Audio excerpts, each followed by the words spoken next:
Hello, everybody. Oh wait, no, I'm sorry. I'm so sorry. I apologize. Let me fix this really quickly.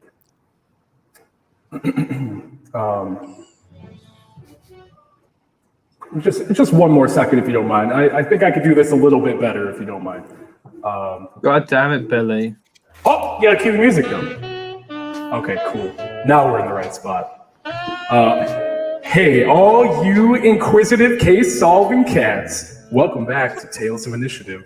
I'm your Dungeon Master of Many Murders, Billy Visnoff.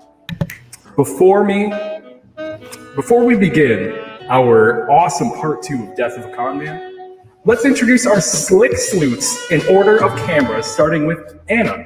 Go ahead and introduce yourself. Hello, I'm Anna, and I will be playing Rix. I'm Mac, and I'll be playing Leaf Esme. I am Kevin, and I will be playing Tamric Winehill. I'm Clint, and I will be playing Autumn the Tabaxi. Hey, I'm Laura, and I'll be playing Emerald, the High Elf. Alrighty, everybody. Well, in the spirit of jive, awesome crime jazz music, let's come back to what happened last time, if you all don't recall. Give a little bit of a rundown for all those people that missed episode 1. Well, we started off attending the wonderful wedding of Norrutus and Eris Galarina. You guys met some very interesting characters. Mrs. Hellfang, who developed a crush for Tamric. You guys met Moonwalker, the very happy, outgoing Goliath. Thea, the very quiet little half-elf in her tiny little black dress. Leland, the steward, who is running around being the best butler that anybody can ever afford. You guys had Mr. Galarina, also known as Alwin, who is the head of the household. And then you also met Hadrian, the elf in all black robes that is running around the house, also kind of looking like a little creepo. And besides that, everybody, I believe that is going to be everybody involved. Yeah. So let's start. And Norrutus, obviously, the giant dragonborn Gaston of our adventure. But And the dragons, they keep flying above us. yeah, dragons do keep flying above us. It's still a wild time. Now let's cut back. You guys finished that wonderful wedding. It all transpired in a really cool breeze over a nice cliffside. And then we centered back on the dining room table where everybody was just enjoying their dinners, going to all different places. During said dinner, everybody left the table at one point to go grab something or another. And, except the people that were still sitting at the table, which I believe was Tanric. And I know Leaf went back to the table, and Autumn was back at the table, while Rix went on her own adventure somewhere, and Emerald also went on to go hang out with Eris for a little bit. Where we ended off at, we see Norrutus cradling the body of Eris in Mr. Alwin's office, the second part to his office. Where we left off, Emerald opened the doors to this bloody scene while people were pouring in from the outside hallway into the room as well after you heard a very loud yell. At this point, almost everybody is in the room with you guys watching this crazy, intense scene.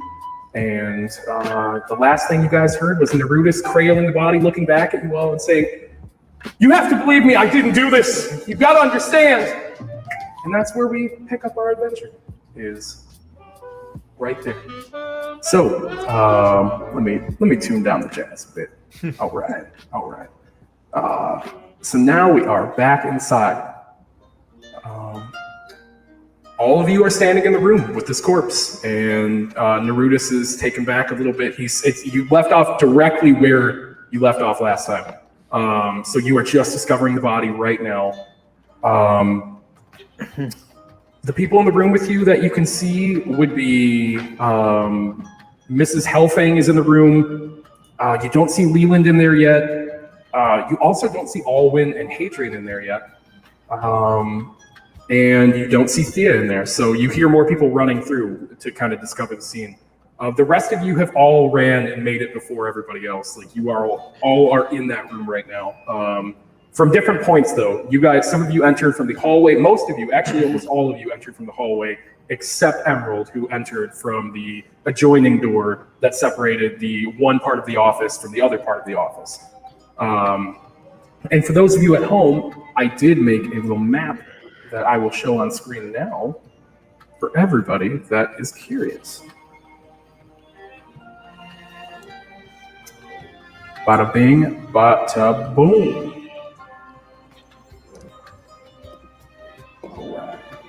Nice.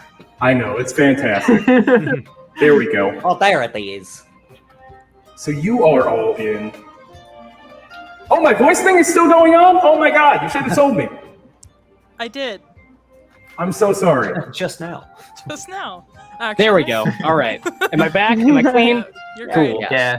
All right. This is going to be where you guys are at. You guys are in Alwin's office second part, which is going to be right here, right now. Bam. Let's jump back over to the fun stuff. So please, it is all back to you guys. What would you like to do in the room? So I'm guessing this is normal at your weddings then. Absolutely not. No, Leaf, this is not normal.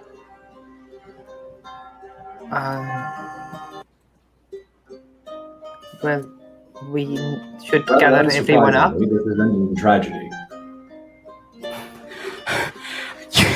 You all can just joke at a time like this, and you see Norrutus I'm saying we should gather everyone up. As you guys are sitting there, standing, like kind of just talking amongst yourselves. Emerald, behind you, you don't hear any of the doors open or anything like around you, kind of move, but you do feel two presences standing right behind you. And behind you is Hadrian and Alwin, and Alwin goes, "Get out! Move, please, get out of the way!" And he goes into the room, forcing himself in, and you see his face just light up with just any emotion, like everything at once. Like he is feeling just so broken at the sight of his daughter, sprawled out. What's happening? You! And then he points over at Norrutus, who's sitting in the corner, and he goes, "I'll have your goddamn head!" And just louder than everybody in the room. I'm stepping in front of Norrutus. As much as the easy assumption would be to blame Norrutus for this, we do have a necromancer on site, and I think it might be best if we asked your daughter directly what happened. I don't think we'll get a straight story out of Norrutus, and you're emotionally compromised and incapable of making a good decision at this time. So do the prudent thing for your daughter. Take a breath, take a seat, and let's see if we can make use of the resources we have at hand. Yes, Tanner, I agree. Roll persuasion on that real quick. I Gaiden. was also going to say something, so can I offer him advantage with the help action with what I was about to say? And I will Yes. give him guidance. Okay, so what I will say is, after all, take it from someone who has seen the beyond. Things are not always what they seem, my friend. 17 and 5 is 22. Did you roll your 1d4? Oh, a D4. Oh, I got guidance? I didn't hear it. I'm sorry. Guidance Yeah. and advantage. And advantage? Well, shit. Because I was helping you. Let's go crit farming. No, we're going to keep the 17. Okay. So a total of 25. All right. I immediately, he looks back and just, and he's speechless, and he looks up and he goes, "We're gonna figure this out, or I swear I will cut that head off your goddamn shoulders." And Norrutus looks back and he goes, I find that amenable. I swear, I didn't do." And Can I insight check him?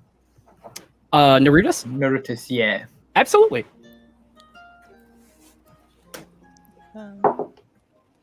That's not a great roll. 11. 11.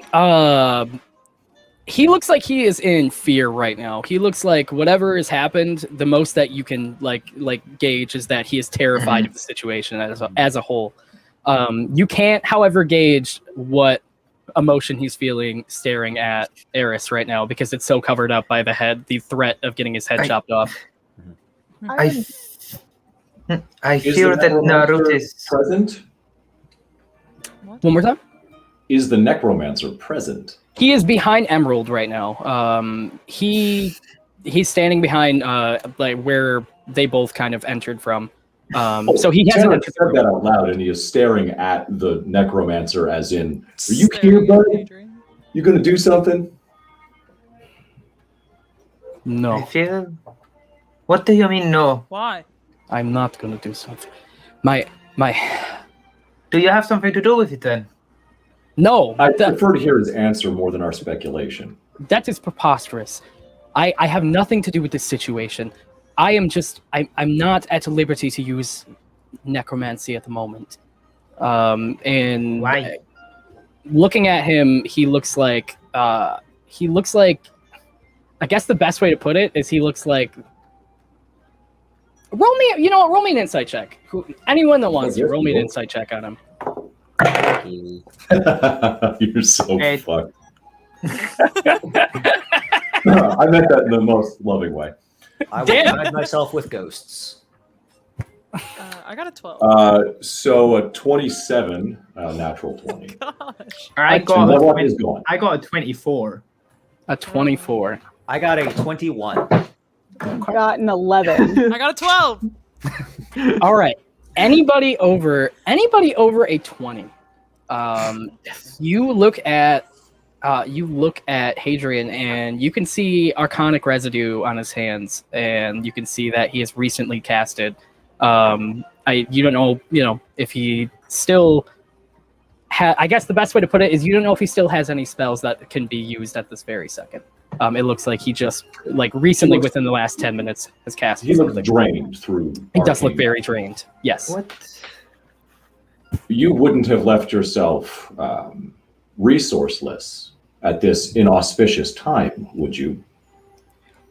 Well, I didn't perhaps plan that there would be a murder today, so no.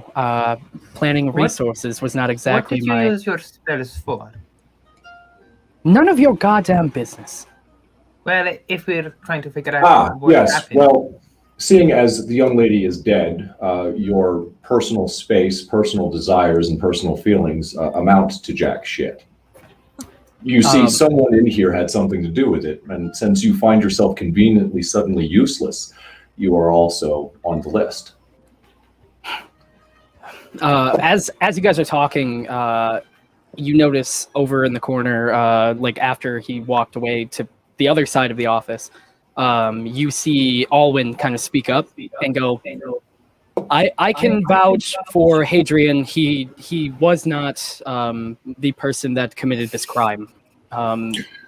You would have to have trust capital for that statement to have any bearing. I can vouch for Alwin and Hadrian as well. You can vouch for Alwin and Hadrian not being present. Yeah, sure can. Insight check. Okay. I will say presence does not equal innocence in this case. I would agree. Especially when an arcane caster is amongst the accused. And before you say anything with your heightened emotions, I am not accusing anyone. I am just not removing blame for lack of presence. 18. I'm comfortable accusing everyone in here. can tell. 18. And everyone can consider themselves accused until we find some reason to abstain from such a Are you judgment. going to accuse yourself as well, or no? Yes, does that include your Absolutely. Good. For an Go ahead. 18 leaf, you know that two things about Emerald. Emerald just really rapidly changed accents. And the second thing is that Emerald, while doesn't know this, you think there's a hint of a lie, but does seem to believe that neither of these people would do it. Okay.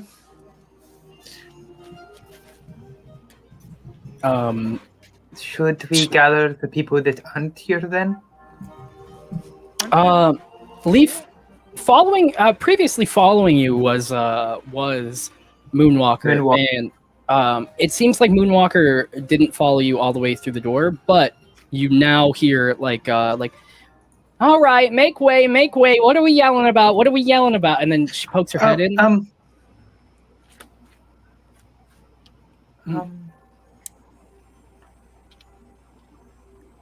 There's been a murder. A murder? What do you mean there's been a murder? What? Move out of the way. What are you guys hiding back here?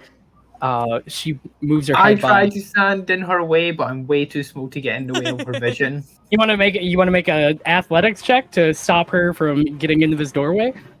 You're a centaur. You're not too small. No, I'm a satyr. Those are two very different things. I've been picturing a centaur this entire time. I am so sorry. Also, Leaf, I'm gonna need you to make that a disadvantage for sure. Like, for sure. This person is. I got a 10. A 10. All right. I do have good jumps though as a satyr. Get a 10 jump.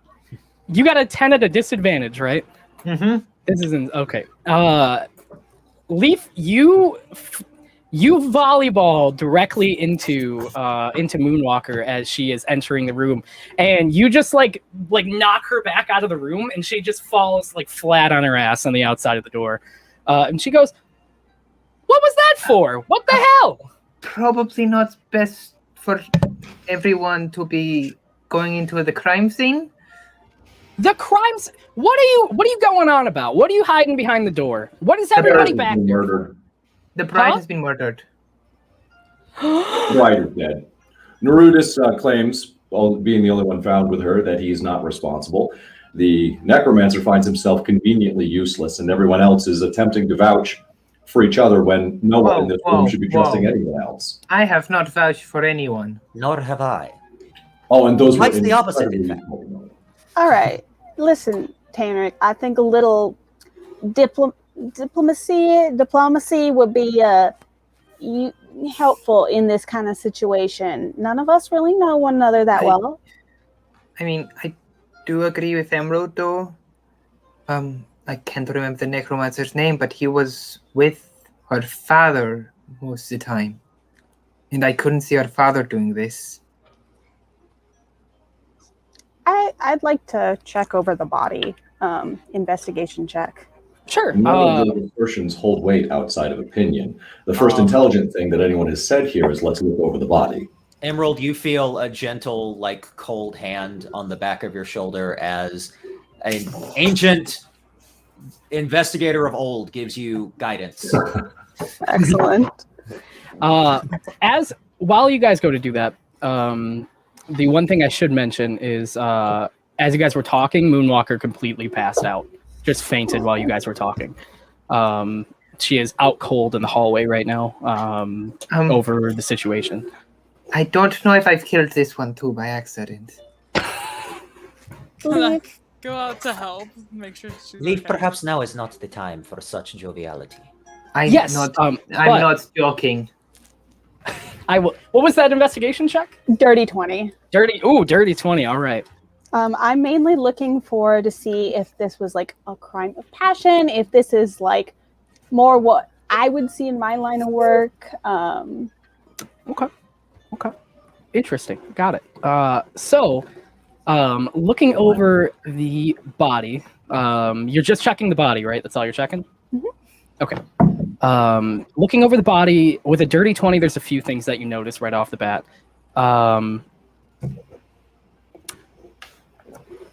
No. By the way, Rix, no, you cannot. But checking over the body, you do notice first, you find it very odd that let me take a step back. First, you notice what you assume to be the cause of death, which looks like blunt force trauma to the head.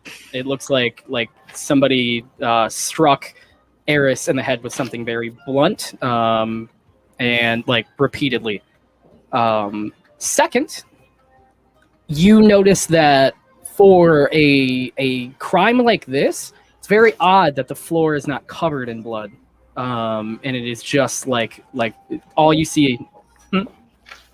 You just see the blood from the wound, like on the body, but you don't see any blood around the body. Sorry. Second, you notice an open locket around her neck, which has two pictures, one of her father and one of Norrutus. And it's open. And third, and most of all, there is no sign of a murder weapon in this room. You have not seen, like, you don't see it anywhere near the body, or assumably what you would assume to be the murder weapon. Like, there's nothing covered in blood that looks like it was used to strike Eris. Excellent. I would like to try to sleight of hand the locket before anyone else can see it. Oh, roll me a sleight of hand check. I would like to attempt to observe this. Go ahead and roll me an opposing check. Yeah, I also want to try and observe this, but I'm going to do it at disadvantage. And I would actually like to distract everyone else using performance.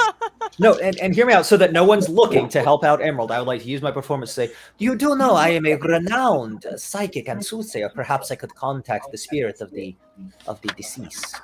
And I'll hold So you up my like help sword action? Did you get any advantage?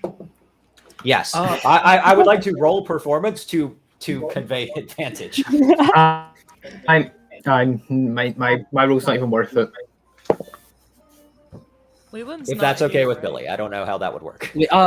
So you could roll out if you do a performance check. I'll say this: if you get above a +10, or if you get above a 10 on a performance check difficulty, I will give her a +2 to the situation, to her roll, and I will say for and so instead of doing like you know, I like this way better. Tanric, you can roll an investigation or perception check on her sleight of hand check if you'd like. I got a 15 performance. Oh, which one do you prefer? You could do, I would say perception, because you're kind of looking at the situation. Okay.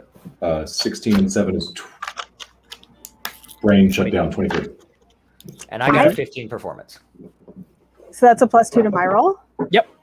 I also got a 23. Oh, shit. Okay. Well, goddamn. You guys got to both roll me. Wait. I can. No, you know what? I like the fate of the dice. Go ahead and roll me one more check against each other. Okay. Do I still get to add that +2?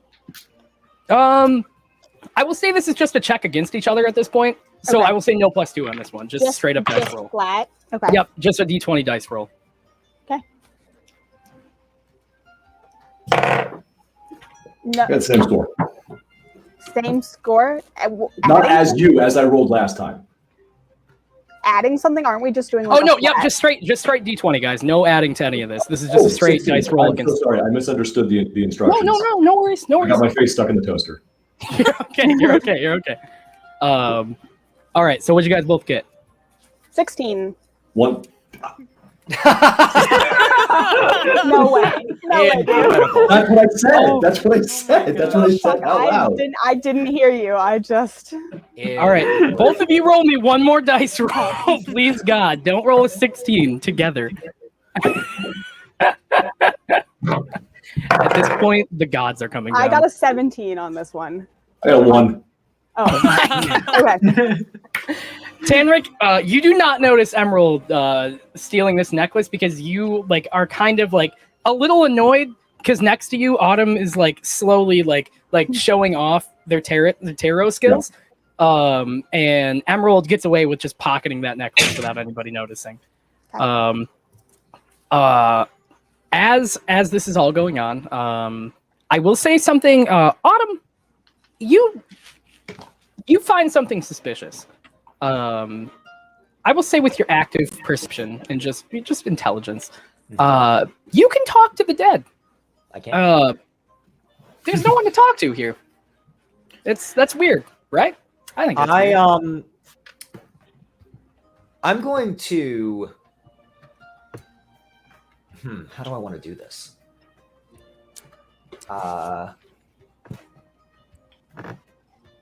Okay, so I'll ask you because this is technically cheesing the read as written rule of this. But I'm rule of cool. The way my guidance works, it is a whisper because I get a ghost to whisper help. I would like to have a ghost whisper in Tanric's ear. No one here is dead. But I want it to go to Tanric specifically because he seems to be the one who is the most keyed in on solving this. I'll allow it. So over Tanric, you're getting a little angry because you notice some things are going on.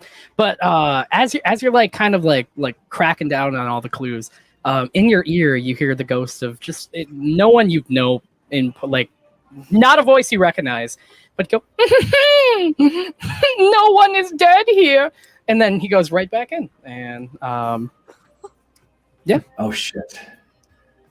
This is a bad It time. was Leroy.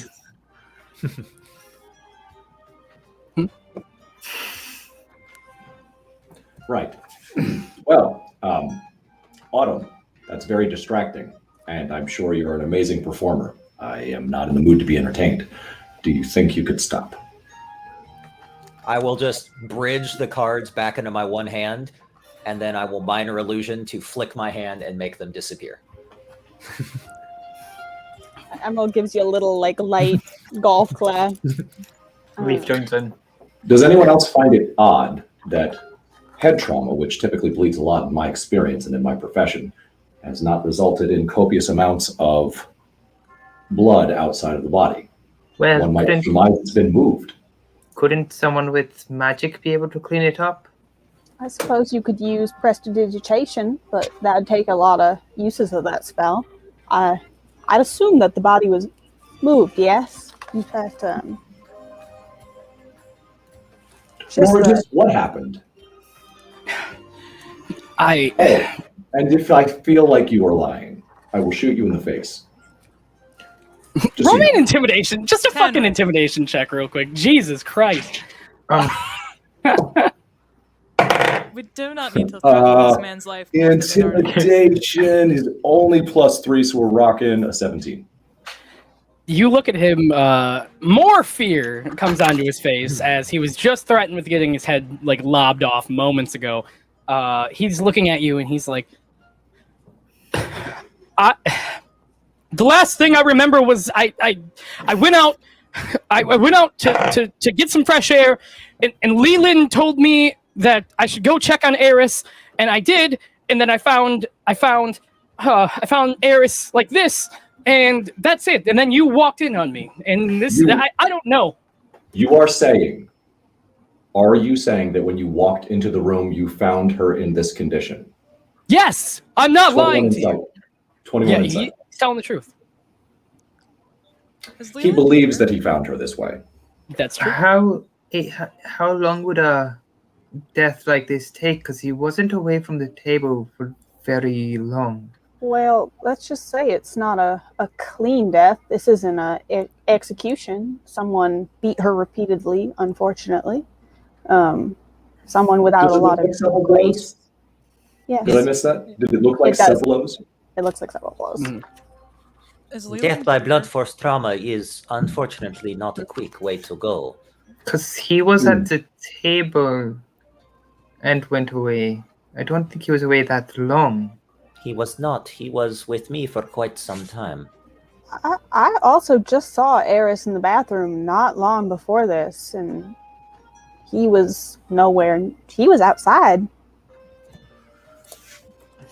While they're discussing it, may I investigate around the room? I'd like to see if the window to the terrace is unlocked or open, if there is signs of passage of multiple people, et cetera, et cetera. So, there is a door, but it is in the other part, like to the outside, but that is in the other part of the office. So there's no windows in this room. This room is like, at least this part of the room. I'll show you guys real quick on the map. So if you guys can see my mouse, which you probably can't yet, Okay, no. you guys are here right now in this Oh, area. okay. This is the only exit that goes to the outside. Okay. And right, so that is where you guys are at. I would like to check out the area that looks like it leads to the outside, see if that window looks open, signs of passage, signs of other people, et cetera, et cetera. Absolutely. First, before you do that, did you still want to do the investigation check on the room? That is the investigation check, the kind of thing that I'm looking for. Okay. Well, Yeah. I'm just asking if you're doing it in this room that you're in right now. Like, Starting Like, here not and outside of the room. working in Okay. that direction. Yeah, starting here, Okay. working in that direction. got you. So, Can I As- look Plus around and see if I can to- see Leland anywhere? Yeah, Rix, you definitely can. Rix, oh wait, before you do that though, and I'm gonna totally get this investigation check, but could you also just roll me? I don't know, like I would say like a perception check, real quick. A perception okay. check? Yeah, just a quick perception check. That's not what I thought you were gonna say. Yeah, I know. Yeah, I I know. thought he was going to say the other thing. But I thought No, I was gonna say the not other thing yet. too. And I was like, all right. No. Oh, that is a solid. Starting to 8. detect malfeasance. I got a solid 8. A solid 8. Yeah. You don't need a high one for this. Rix, you had 2 hand axes before you started this adventure. You have 1 hand axe now. Just thought I'd go with that. So anyway, Tanric, just to go back to you for a second. While Tanric is investigating, he is also going to get an ethereal magnifying glass to give him guidance. Is this something I see? Yes, but no one else does. Pulls a hand out from under his jacket and cocks it. There's something up here. What are you doing, Tanaric? Don't you see that? See Please tell what? me it's not just me. Am I the only one that sees it? No. I don't know. Are you? Autumn, am I the only one that sees it? Oh, yes, no, sorry. Yeah, you're the only one who's... It's just me guiding you. Seeing what? Great. Seeing... I think Tanaric's going insane. I don't think it is a short trip for him. This is the second manifestation of the incorporeal I've experienced in the last few moments that I did not summon myself. Well, we I fear are someone may be present tampering again. with my mind. As you guys are on the outside, or like inside the room still, you also notice, before I give you this investigation check, you also notice that there are people gathering, like a lot of the people that have been in the house are gathering in the hallway, but they're not stepping in the room right now. It looks like somebody, like it might be like Leland or something, is in the hallway, like making sure nobody steps in while people are kind of like figuring out what's going on. But nobody has deemed themselves as like a detective or anything. So right now he's just trying to do kind of like crowd control to make sure that the crime scene doesn't get like crazy. But on your investigation check, Tanric, what did you roll one more time for me? 22. 22. Is that with guidance? Oh, I didn't roll the d4. That's before that. 23. A 23. It still helps. Okay. Tanric, you notice a few things in this room. Right off the bat, you notice on the floor next to the bookcase, there's a black book laying on the floor that was pulled off of the shelf. You notice that there is a scroll on the floor, kind of a little bit like near the body where Norrutus was like holding Eris. You notice the smell of lavender. You notice that there is the cup, like that bottle cup of tea that Eris was drinking from Mrs. Helfing, is like scattered on the floor. And you notice that is actually all you notice in the room. So I box with my tiny body, my tiny gnomish body. I box out those present in the room from the objects, the book, particularly, and the scroll, without touching them, and say, does anyone know what these are? Preferably without laying hands on them. I come over and look at them. Someone who's familiar with the deceased. You're just assuming I'm not? For the purposes of our investigation, you are among the least familiar with the bride. Yes. That would be a statement of fact. You don't know my life. In other circumstances, I would love to know more about your life. You have no idea. Oh, no. As you say that, you see Norrutus, who's kind of like cowered in the corner, looks over and he looks at the book. Everybody else is on the outside of the room right now, or is in the other part of the office. But Norrutus is still in the room with you guys. Norrutus looks back over at the scroll in the book, and he looks at the book and he goes, "I don't know what that is. I not a clue." But he looks at the scroll, and you notice like his eyes are like kind of light up a little bit, and he looks like All right, there's emotion there from looking at that scroll, and he goes, "The scroll is nothing. Just it's trash. Just throw it away." Insight check. Well, Liar! I won't bother with the insight check. Anything you said, I was going to do the opposite. I'm going to grab both of the items, but the scroll first, and tuck that first and foremost on the inside of my jacket, and then peek into the book. Roll me an investigation check for that book. I have a hard time finding the cover. Okay. Nope. Grand total is 16. A You 16. said investigation, right? Yep, a 16 beats it. Grand total is 16. You notice that one of the pages seems a little bit more like creased than the other ones. Like somebody opened to this page recently. Okay. That's what you get the investigation check. And opening to that page, you notice that it actually speaks of sort of like different jobs that the Galarina family ordered. Like this is like the black book of the family almost is what you A talking expect book. this to be. The jobs that I see, do they seem illicit, or are you talking about like this is a normal ledger? This is a ledger. They are listed, like they are specifically listed with a couple different like pages. Like one of them talks about a raiding a couple farming places. What I meant was illicit. So these look like they all look like they're the crimes. They're all Yeah. this is crimes. Like all of these are crimes. Okay. Assumably, like it wouldn't. I wouldn't put my good stuff in the black book, but going through these crimes, you notice that it's basically the ledger. The way it is it's talking about like who they hired for it, the amount of gold they paid for it. This page has 3 of them on there. The first one being about raiding a farmer's, like a couple stealing some crops from different farms, and that says the Hellfangs on top, like as like who they hired for it. The next page talks about like going into the lockdown mine and like sending the Hellfangs again in there to take all the ore that they could carry back to the Galarina farm or manor or ranch area. And then the third listing in there talks about a raid about 20 years ago on the city of Archmore that basically the job description says just raze it all, burn it all to the ground. And I would say with your normal history that you would know, you don't recall a city of Archmore existing like there is no Archmore city that is going currently. So it seems like the job was effective. And it looks like they hired the Hellfangs for that one too. there is a 20-year-old job and a couple of relatively recent jobs all on the same page. Yep.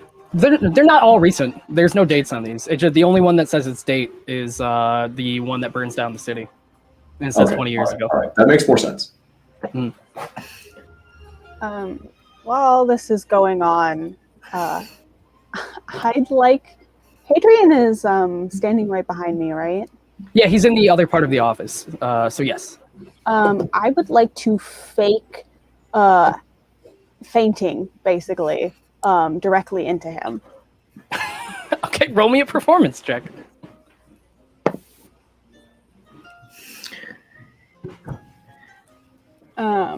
Again, a dirty 20. A dirty 20.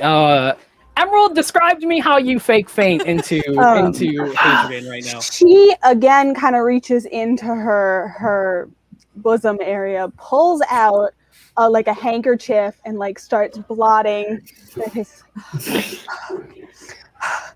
And then just This corset, it's too tight. this is oh my, this is just all too much for I'm my inside checking this. my weak constitution, and then just starts hyperventilating, and then takes 2 steps back, so she's kind of like suddenly looks over and flops directly into Hadrian.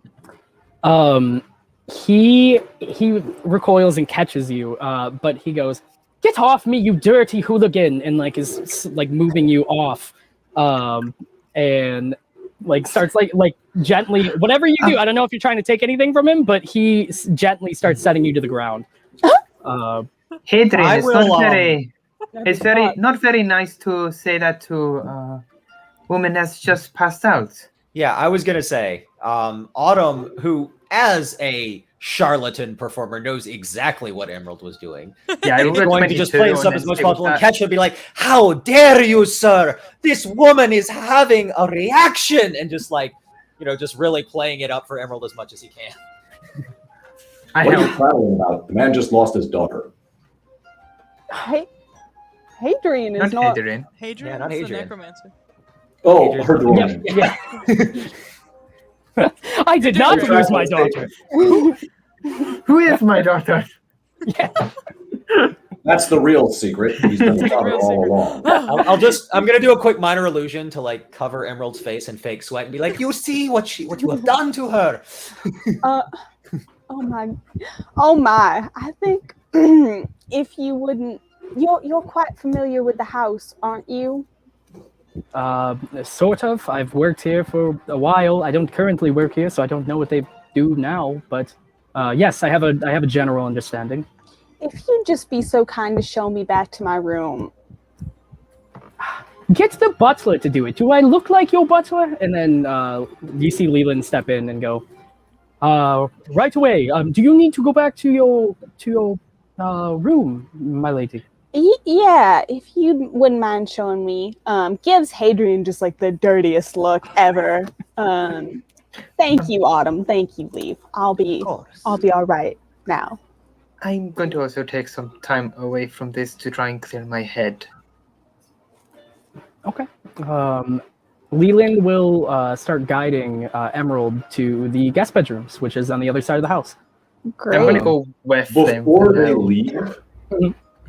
Before they leave, saying loudly to the Lord of the Manor, I do think it would be wise to make sure that no one leaves the premises until we can properly investigate this. I'm sure everyone has an interest in not being in the room for their personal or professional reasons. But prudence dictates that everyone be accessible until we can find out exactly what happened. But of course. You say that, and before Alwin can even respond to you, everybody in the room kind of gets quiet for a second, and you guys, it sounds like you see like a little station in the corner of the office, the other office, the one that where his desk is at, and the door to the outside is. You guys see like a little lighting of like a sending stone. Like all of you are familiar with sending stones in your backgrounds. You should be, at least, what a sending stone is. You see a sending stone in the middle, kind of like starting to blink up a bit. And you see it kind of white, like it almost looks like it's like arcaned into this desk. So it's a sending stone station at this point. But you do hear. Hello? Hello? Can you hear me? Hello? Hello? Is this thing on? Is this thing on? Yes, we can hear you. Hello? Mr. Galarina, we got your message loud and clear. We will not let the murderer escape. If anyone tries, we will execute on site. We will stick with the code word that you sent to verify identity. If that code word does not get sent to us, we will kill on site no matter who we see. And you hear the rest of the kind of like outside, like you hear a lot of rustling outside. And the last thing you hear is, "May the 8 bless you." And cuts. That's... Henrik smiles and nods approvingly. But Right, I yes, this is guess very it's good. necessary. Mr. Galarina looks at you guys and says, "I did not place that order. Wait, what do you mean? It very much That- sounds There is like a you did. shapeshifter among I us. did not place that order. That is troubling then. We don't even have a code word to verify anything. I don't know. If we walk outside of these doors, we're going to get shot on sight." So we're all trapped inside this house. Until We're the murder trapped is in... solved. They said, "May the 8 bless you." That's the religious cult, but they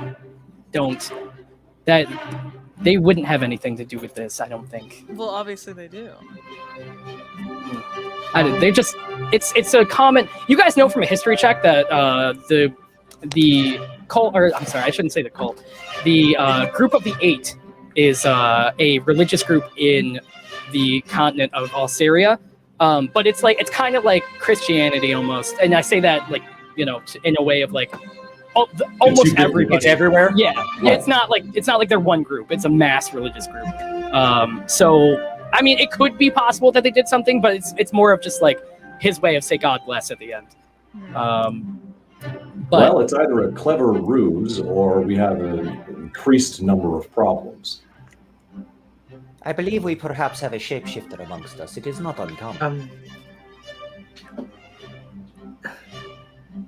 So no one can leave the house then?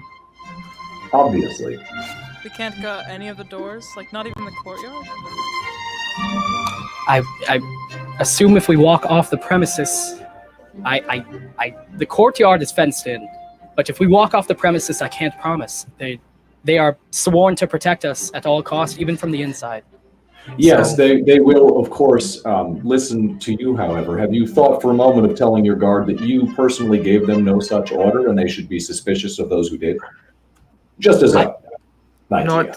Not if they have pretended to be him, then they think we are the shapeshifters. Exactly. It seems from the message that anyone, including he, will not be trusted without the code word. Without the code word, yes, that's all very convenient if you decide to play into it without testing it.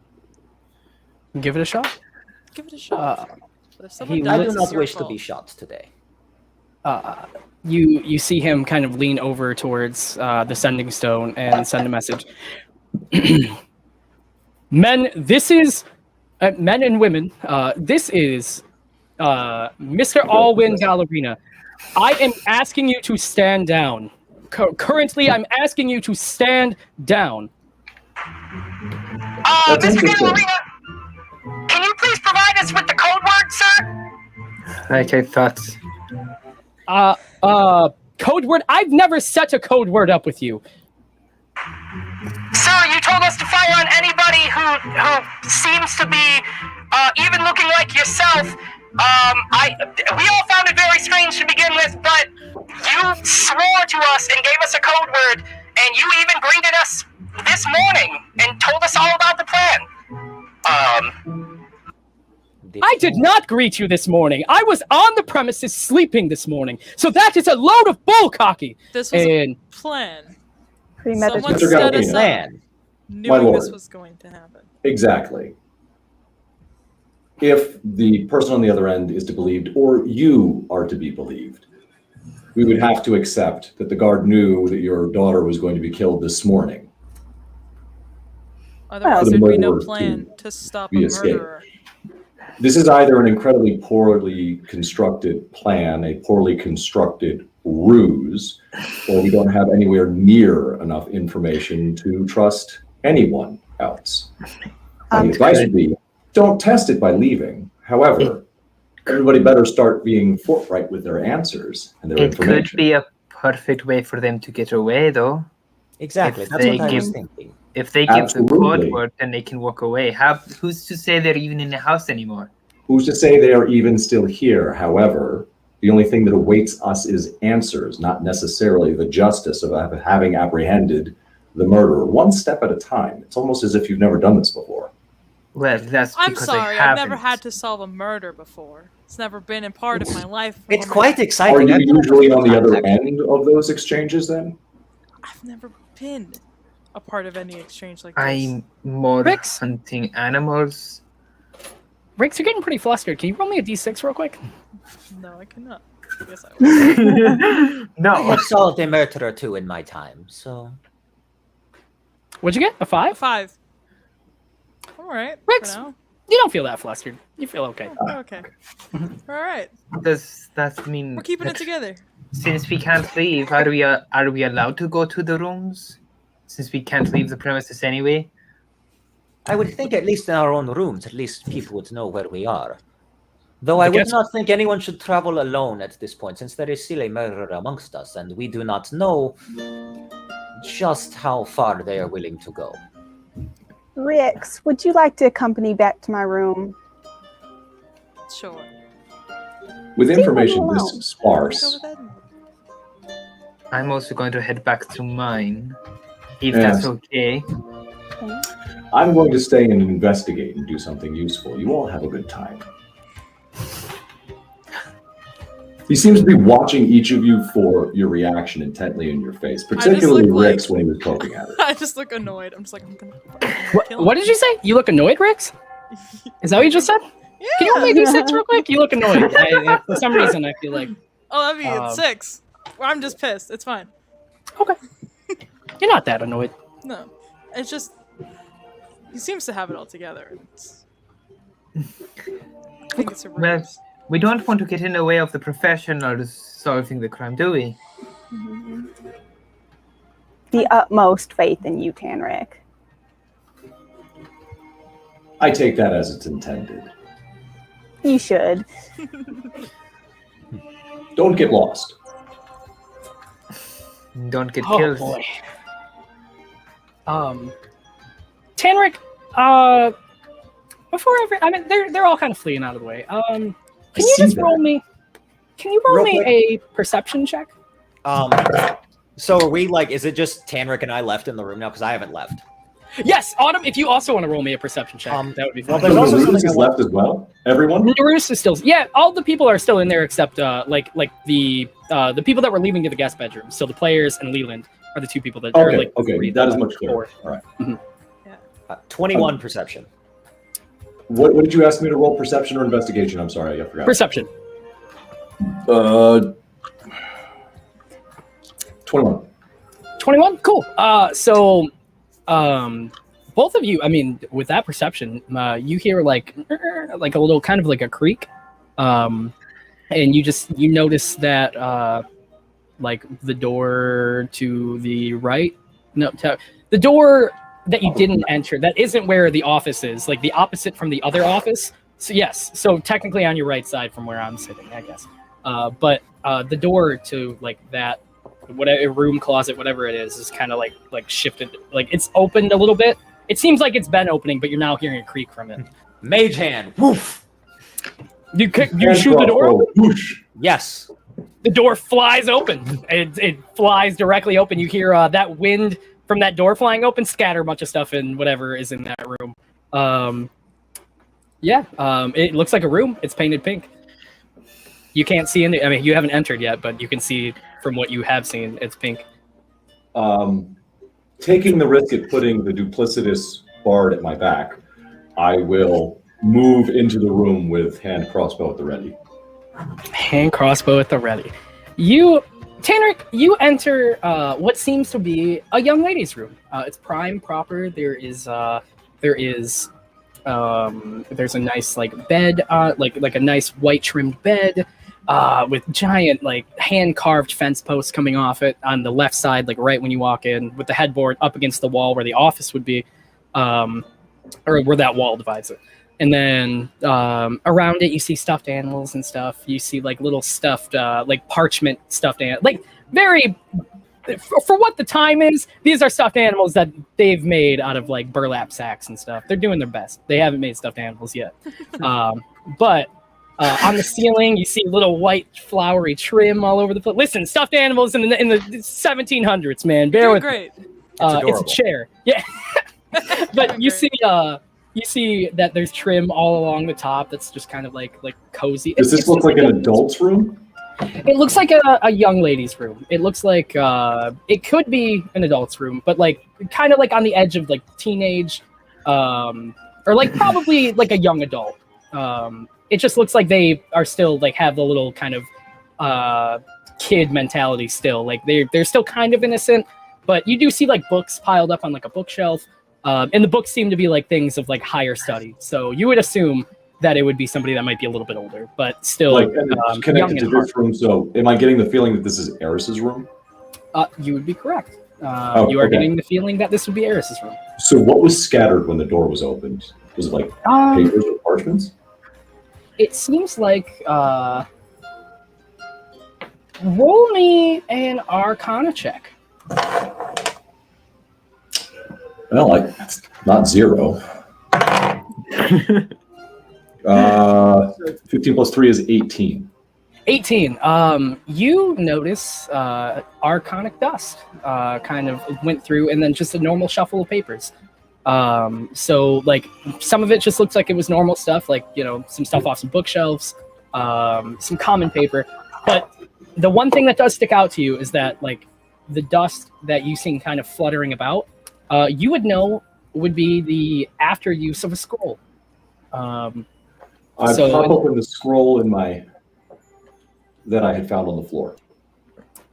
On it is a dowry, and it is a dowry that once the ceremony of wedding has been commenced and went through, Norrutus was to obtain 60,000 gold pieces for the dowry, and there's, that's all you find. So we've got 2 bits of information thus far. One seeming to incriminate the Hellfangs and at least illicit activities, providing a possible motive for silencing someone, if a little on the ridiculous side. And then we have another easily found and obtained a bit of evidence incriminating Norrutus. Gotcha. Mm-hmm. So that's not a magic scroll. I look around to see if there is any remnant of a used or depleted scroll or something to that effect. He's been holding his hand up for a bit. Yep. No, it's okay. You can finish your scene. I mean, what you got? Scene is wide open. So, because I can speak to the dead and did not sense any in the room, this is probably not going to work, but trying to think the way Autumn would, can I do a medicine check to see if she's actually dead? Fair thing to do. Yeah, if you want to go up to Eris's body and see if she's dead, you Joke's on us. She's just actually in a coma. I mean, you caught me. She's just having a big I doubt very much that that's going to be the case, but I would like to try. It's fair. It's occurred to each of us at one point. Mm-hmm. Okay, so 19. 19. She's dead. She's dead as hell. Yep, she's dead. Cannot dance anytime soon. She is gone. Well, that no. To which I just say to myself, curiouser and curiouser. Big smile. That's the part that's curious. Nothing else. Just the fact Norrutus looks at you and is like, just fucking eyes to the sky right now. It's like, what are you doing? I know that you and the rest of the people here do not believe that what I do is real because I make a big show of, making a big show. But when you and I took down the magistrate many years ago, I did gain the actual ability to speak to the dead. Eris's ghost is not with us. I wanted to make sure that we were not overreacting, that something was not something we could fix, perhaps if she was harmed and was about to die, that we could perhaps prevent that. But since that is not the case, I am curious as to why I could not sense a spirit here, which means someone may have taken her spirit somewhere else. Oh my goodness. Is there a chance she might still be alive, is what you're saying? I'm sorry, my friend. But no. But if we can recover her spirit, there is the possibility that we could restore it to her body. Or at least give her rest. Oh goodness gracious. But it just looks like disheveled again. This is also probably the first time Norrutus has seen Autumn serious, because he's always kind of got that jovial smile on his face, and not anymore. Norrutus takes that in. Norrutus looks like he's so lost in what happened that he is like he believes everything. It looks like he's understanding what you're saying. It doesn't look like he's processing any of the information the way somebody would right now. Fair enough. Tanric, on your side, I know you were trying to find out if there was any scrolls like Aftermath. You did find the Arcanic Dust to point to a used scroll. You don't see any scrolls in there, but however, you do know that when scrolls are used, they just turn into dust right after. But looking through the room, you do notice, and this is active perception, active investigation. Or passive investigation. I will always say active until we die. You're fine. You notice one of the stuffed animals has blood splatter on it.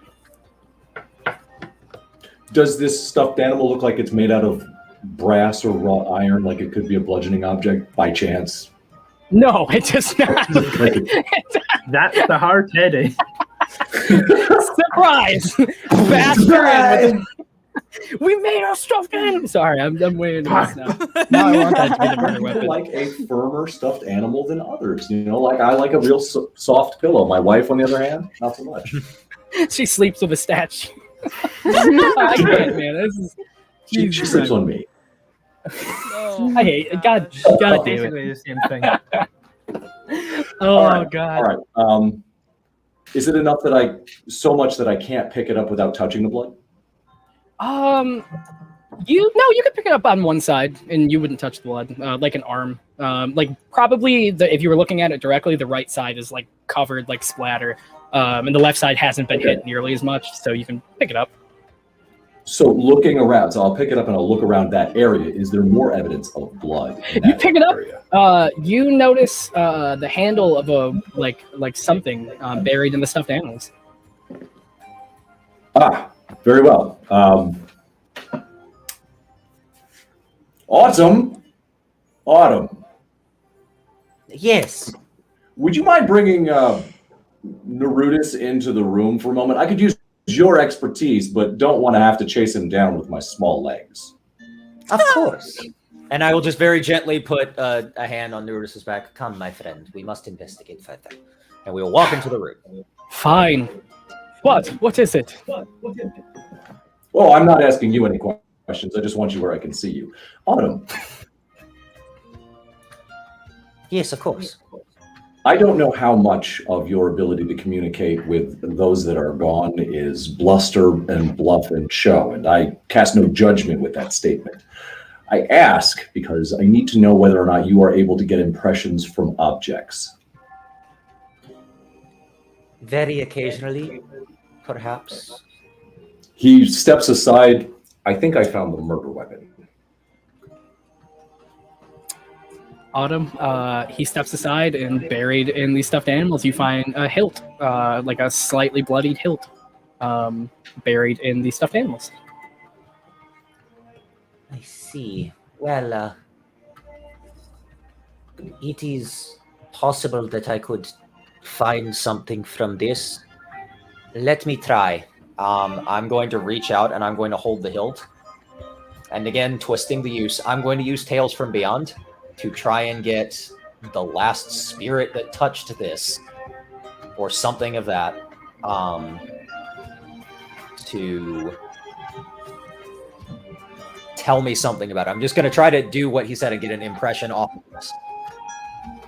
And however you want me to roll that is fine. Roll me a... You ain't gotta roll anything.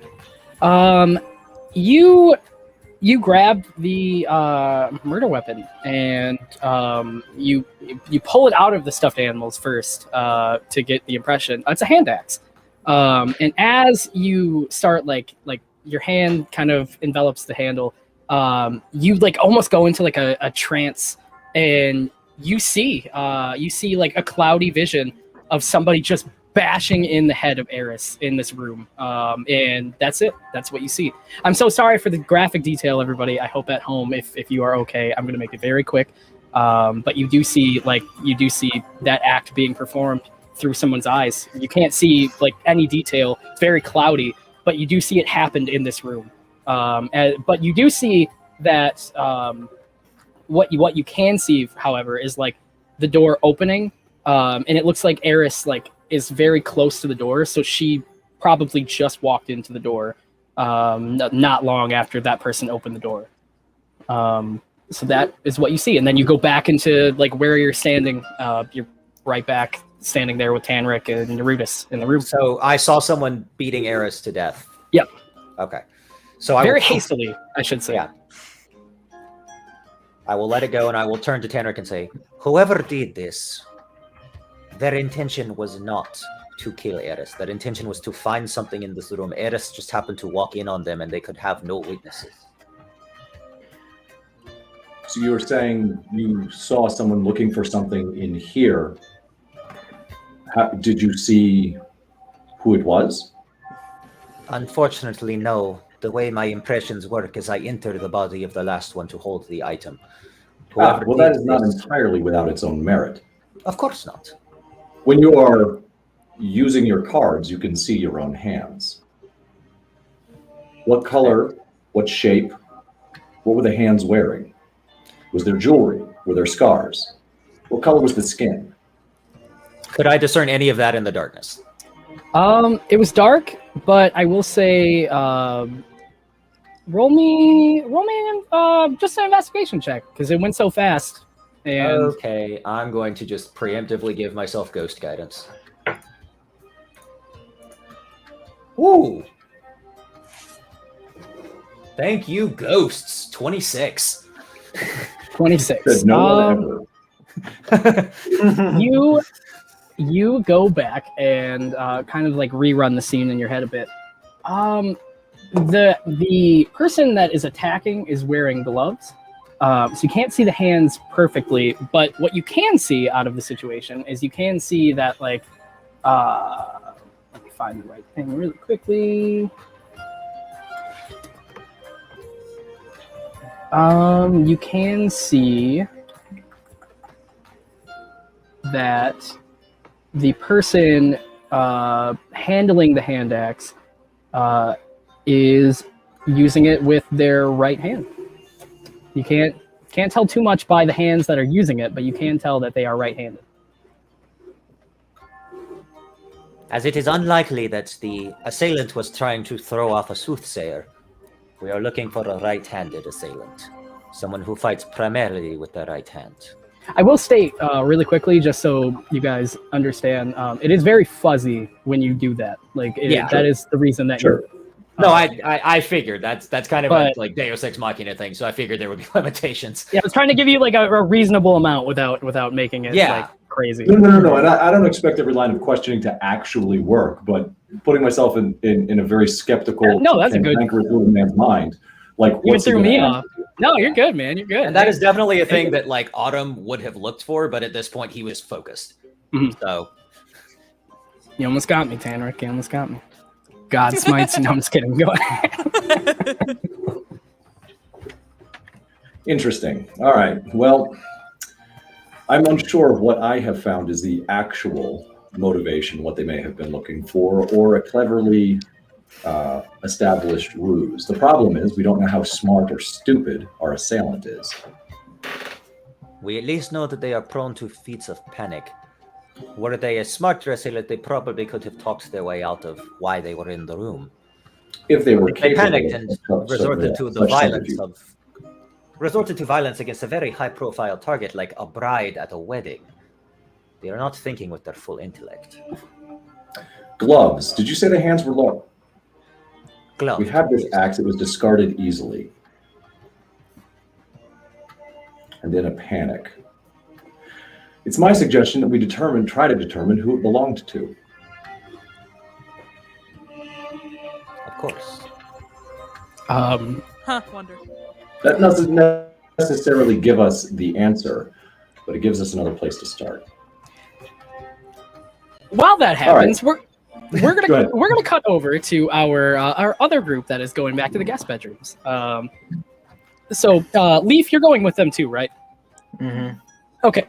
So Rix, Leaf, and Emerald, you guys are all following Leland, who is walking you towards the making their way towards the guest bedroom area. Leland looks back and goes to Rix and says, "Did you enjoy your stroll in the courtyard earlier?" What? Why, yes, I seen you walking to the courtyard during dinner. I'm just wondering, did you... Yes. Ah, Yeah, it was nice. this is a very weird tension between us that we are putting ourselves into. But okay, anyway, I'm feel going like- to... I'm very worried because I have no idea Right. what he's talking about. he I looks... mean, we did just see a dead body, so I think the tension's understandable with Rex being a little panicked. yes, that does make a lot of sense. Emerald, roll me a perception check really quick.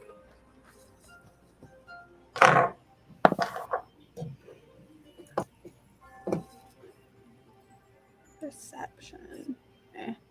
That's going to be a 15.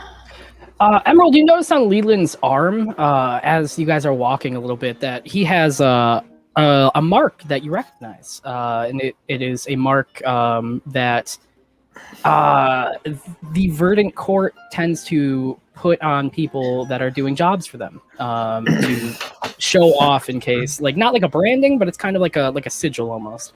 And you notice that, like, bouncing, like, as he's Like a walking, guild like his, yes, and it's like pulling up his sleeve a little bit. You do notice, like, on the top of his wrist, his right wrist. I guess in Sylvan, on an off chance,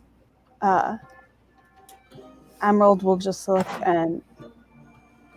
So, what job are you doing for the Green Lord? He turns back. Roll me a persuasion check on that one. Just because it's a crazy thing to just say to him. I just put my hand on them and just guidance. My rune That's scroll. right, you would know yellow. what I'm saying. Mm-hmm. I have no idea what's going on.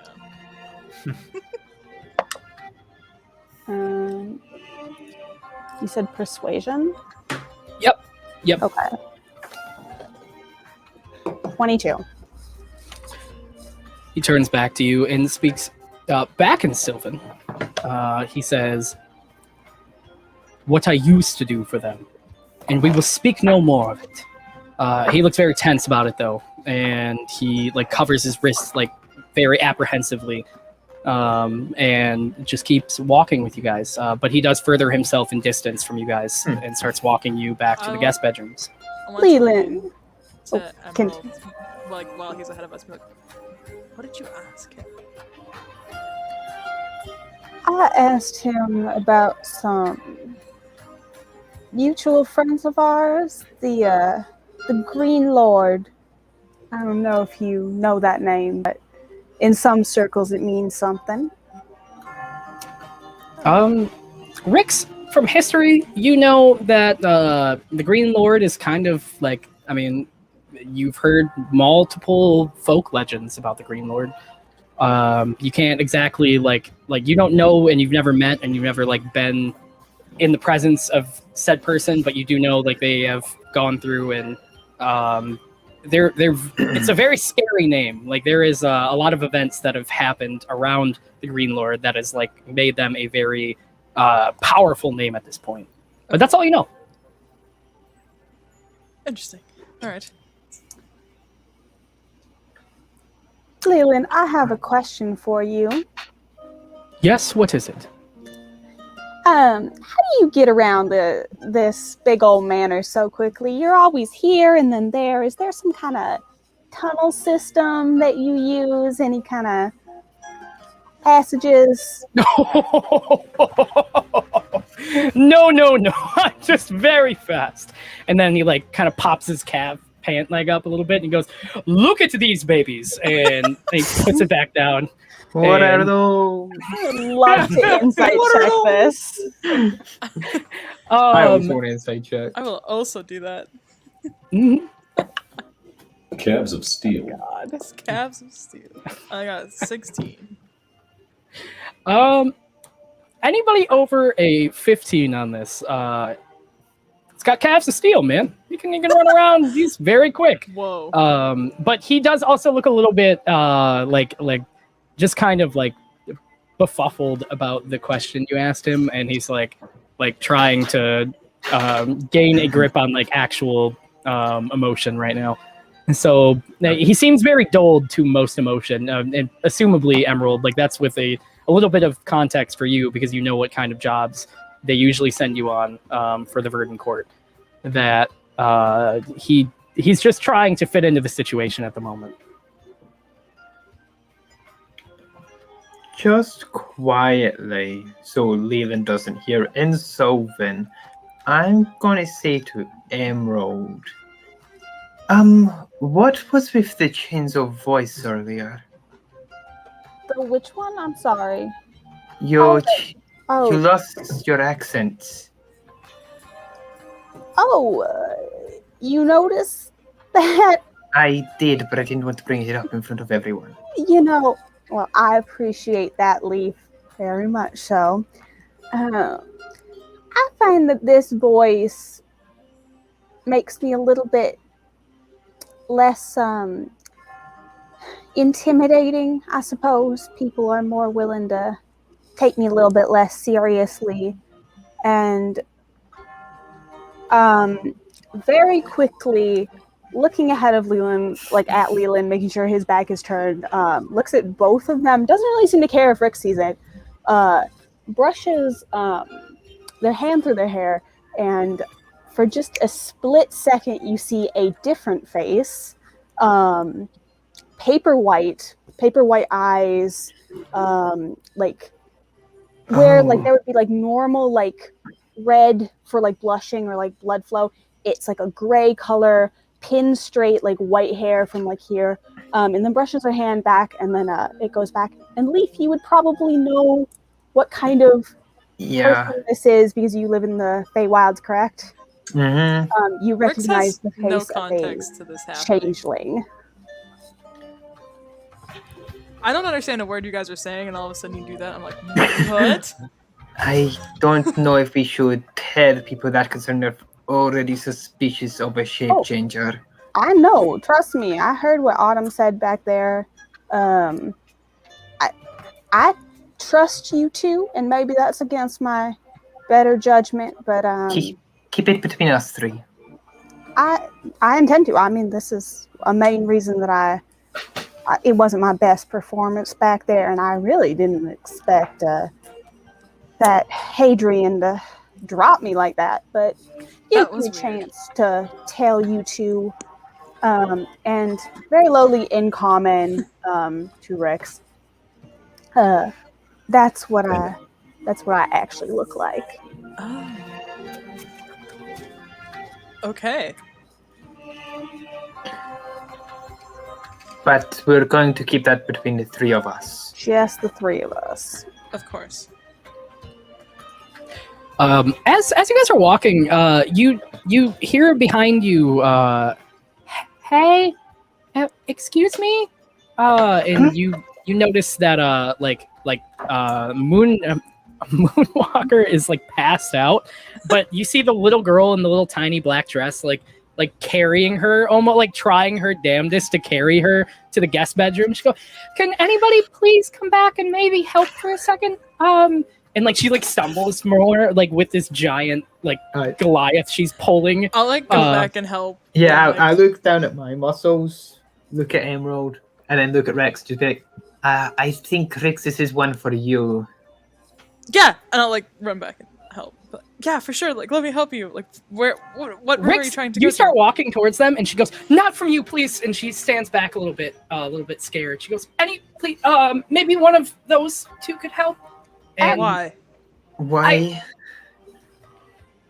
I don't want to say it. Can you please? Do you think one of you? She's like shaking a little bit in fear. I don't have any strength. She's an elf, right? Half elf. Half elf. Just goes up and Emerald does offer help. Yeah, of course I'll help. Just in Elvish. I don't think Rix is gonna hurt you or your friend. She looks back in Elvish and says, "Do you think I can talk to you for a bit after we put Moonwalker in her room?" And she looks visibly scared. Of course. Your name's Thea, right?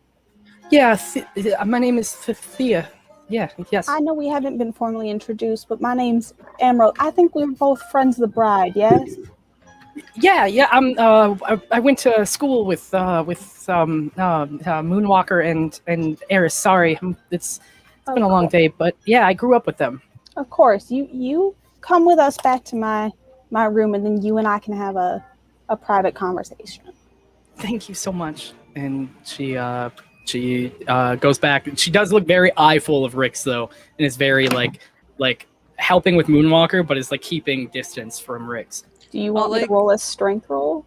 I will also go and help carry since they're against Rex. Moonwalker is she's a party girl. She is passed out like cold right now, man. Like you guys are like she is not offering any help. So do your best. Try to carry her as best as you can. No, not a bad roll.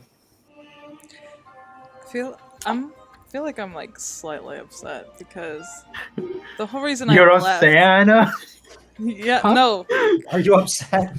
Yes. Why? Why would you be upset? Are you okay, Rix? Anna? Anna's fine. No, Rick's. Because that was so, like, I think blunt, and she hasn't had to deal with that in a while. Like, I've just someone be like, absolutely not. Do not help me. Yeah. That's fair. That's fair enough. What was your strength checks, everybody? It was a 7. Is it 7? I got a 19. Leaf, you muster all that strength that you used to volleyball in this unconscious person's face not too long ago at this point, to pick up All one in side. The legs. Yeah. All in the legs. You got it. Emerald, you throw her on the ground. You do your best to pick her up, and that is not working. So she just like, you lift her up on one side, and the other side just like... Emerald immediately realizes that one of her acrylic nails has snapped and is like, oh no. Oh no.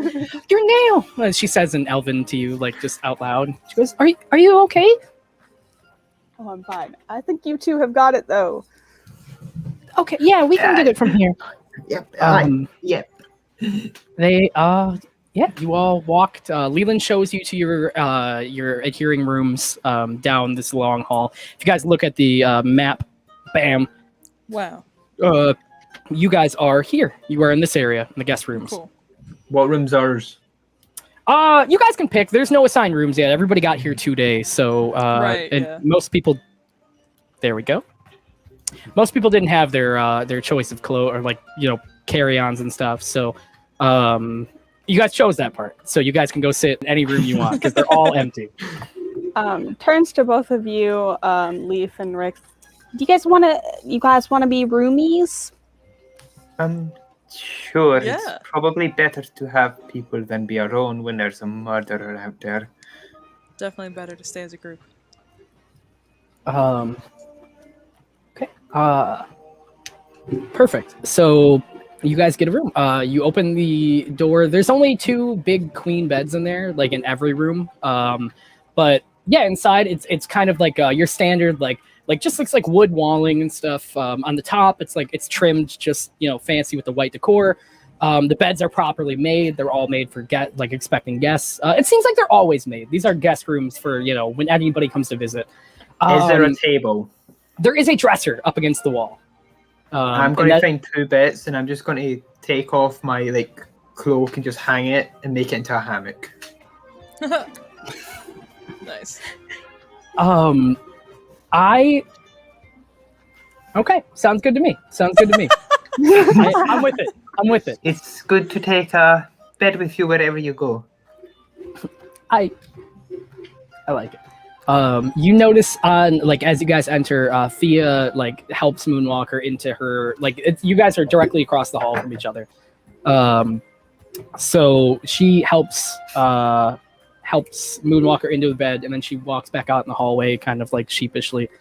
And you notice Leland gets you guys to your expecting or the respective rooms you're going into, and then goes back to the crime scene, or heads back towards that direction at least. Now you guys are sitting in the bedroom. Was there anything you wanted to do? I am gonna go talk to Thea. Okay. You walk out in the hallway, and Thea's kind of she's very just kind of twiddling her thumbs, looks very scared. And she goes, do you mind if we talk somewhere a little bit more private than the hallway, please? Of course. Wherever you'd like to talk. Yeah. You walk over to you walk towards the back in the main hall, the great hall area where you guys all entered in earlier, and all the doors are shut. You can kind of see everybody's in their respective spots. And she just pulls you on the side of the wall and looks at you, and she goes, Are you friends with that girl? Well, we all met.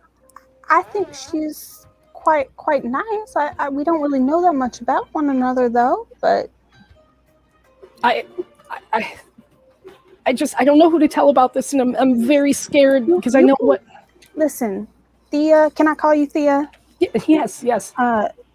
You can tell me I can protect you. And just very suddenly pulls out her weapon, which is of course a beautiful cavalier gun, and then puts it back into the ethereal plane wherever it goes. I can protect you. There's nothing to worry about. You can tell me.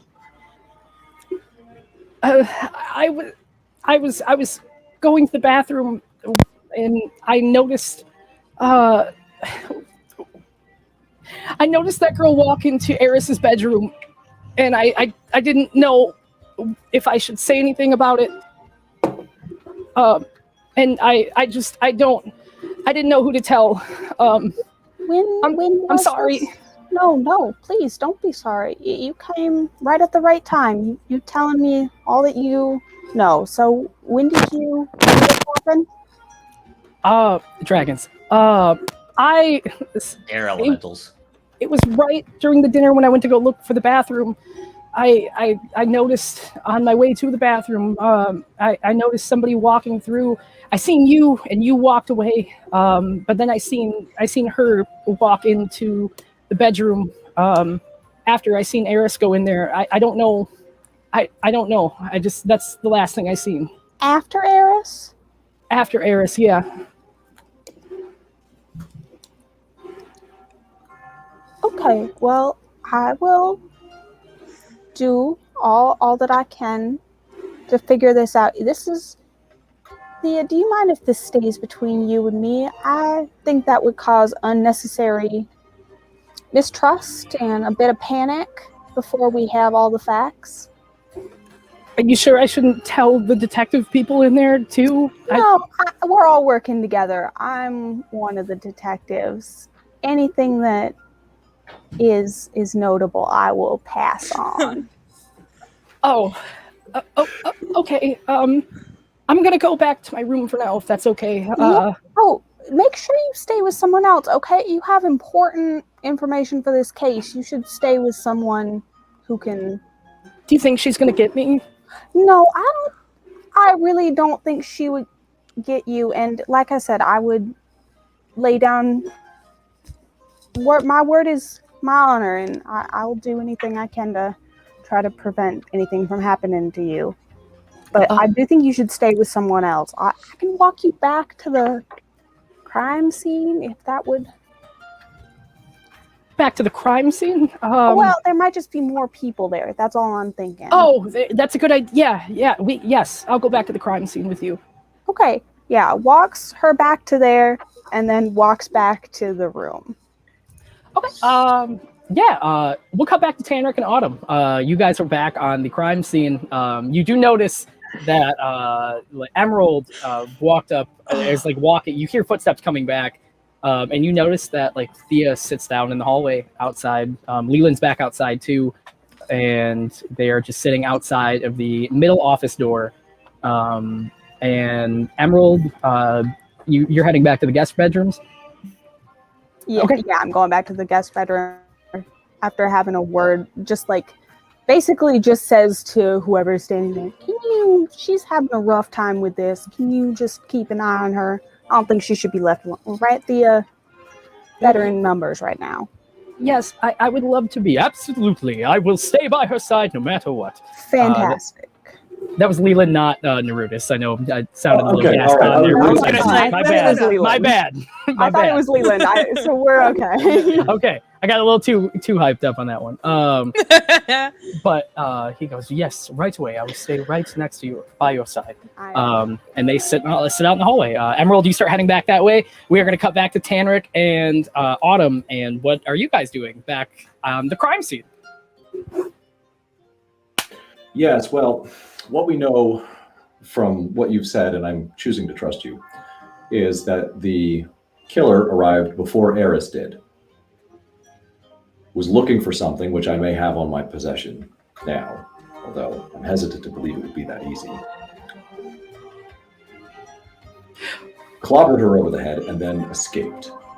I need to make an adjustment because I think it was displayed incorrectly. Autumn, when you seen that door, you were seeing the person coming in, like the killer was entering the door, not like inside the room as Eris entered.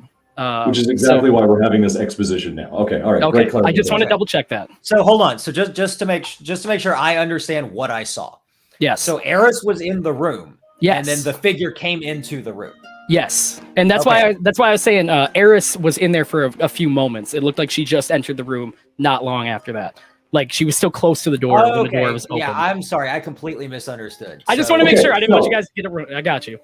So what he saw was that person immediately attack them? Because what we understood was they were in there looking for something specific, and it wasn't about an attack. That's what he expressed. Yeah, I thought the killer was in there and Eris came in, not Eris was in there. No, Eris was inside and the killer walked in and opened. Like when the door opened, they immediately went to attack Eris. That is what you said. Okay. Yeah, that is. I just wanted to make sure because I didn't want you guys. I wanted to make sure. Okay, all right. Yeah. Okay, so let's just reel all that back and I will.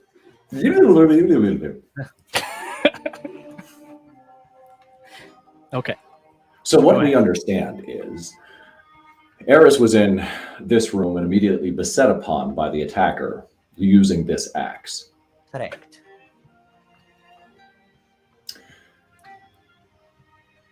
No one has displayed intense anger at this young woman at this event but her father.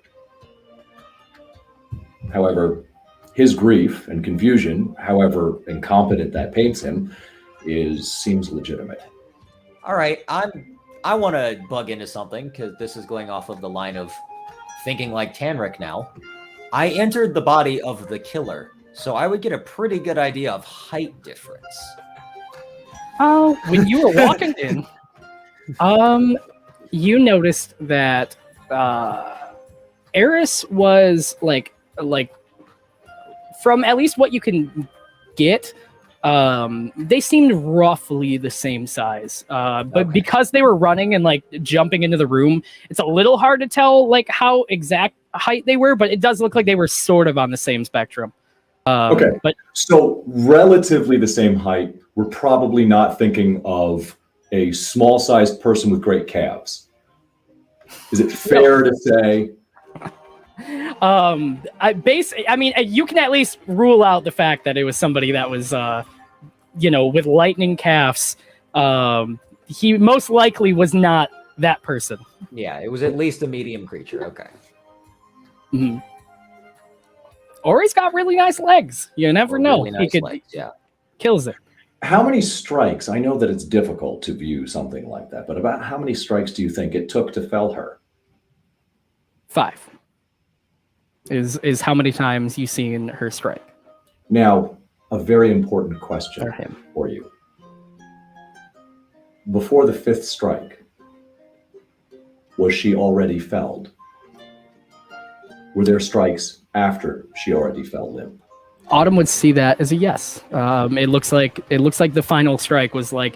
It looks like they just kept going. Like it looks like probably the 3rd strike was the one that like put the person out. And there was 2 more after.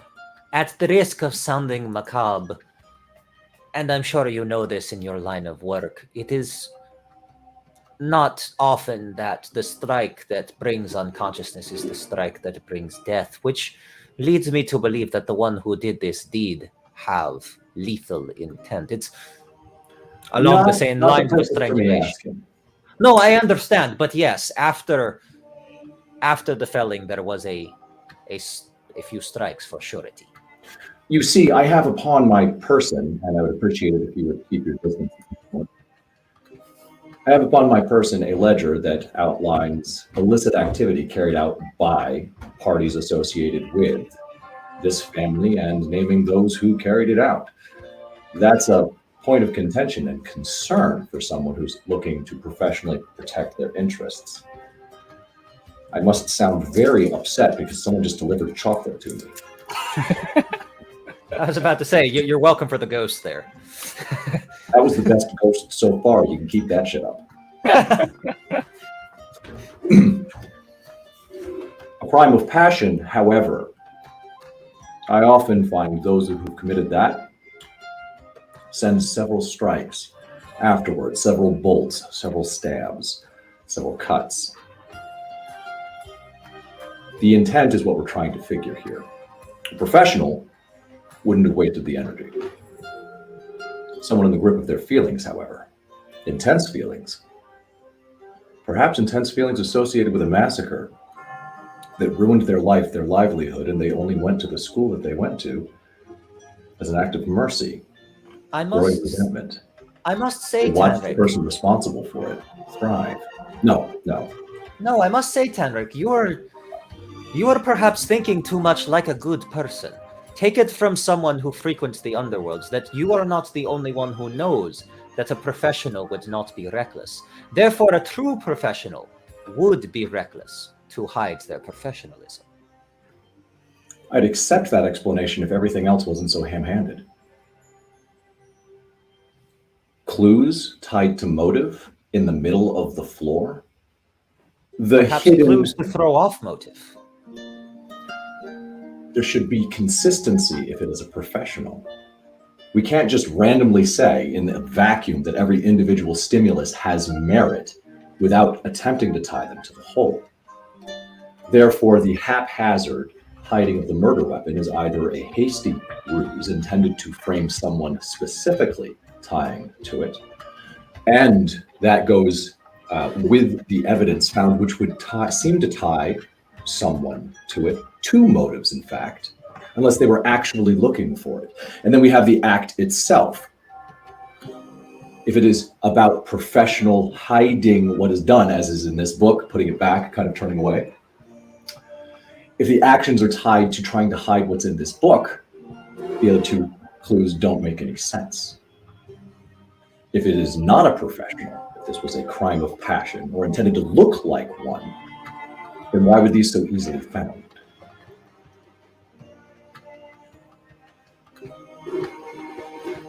I'm okay with the puzzle being any of what we've discussed or described, but the puzzle pieces all have to come from the same box. No, of course. But what I am saying is perhaps it is not so simple as this. And I do understand what you're saying, and I absolutely agree. But if it is a designed cover-up disguised as a crime of passion, yes, the clues perhaps are haphazard. Perhaps they have not thought all of the things through, or more probably, they are not in their right mind when they commit the act. Therefore, perhaps You're our suggesting murderer... control of some sort. That is Exactly. Our interesting. murderer is not necessarily our murderer. Just because their body performed the act does not mean their mind was in control. That is a very good point. There was the residue of a used magical scroll in this room.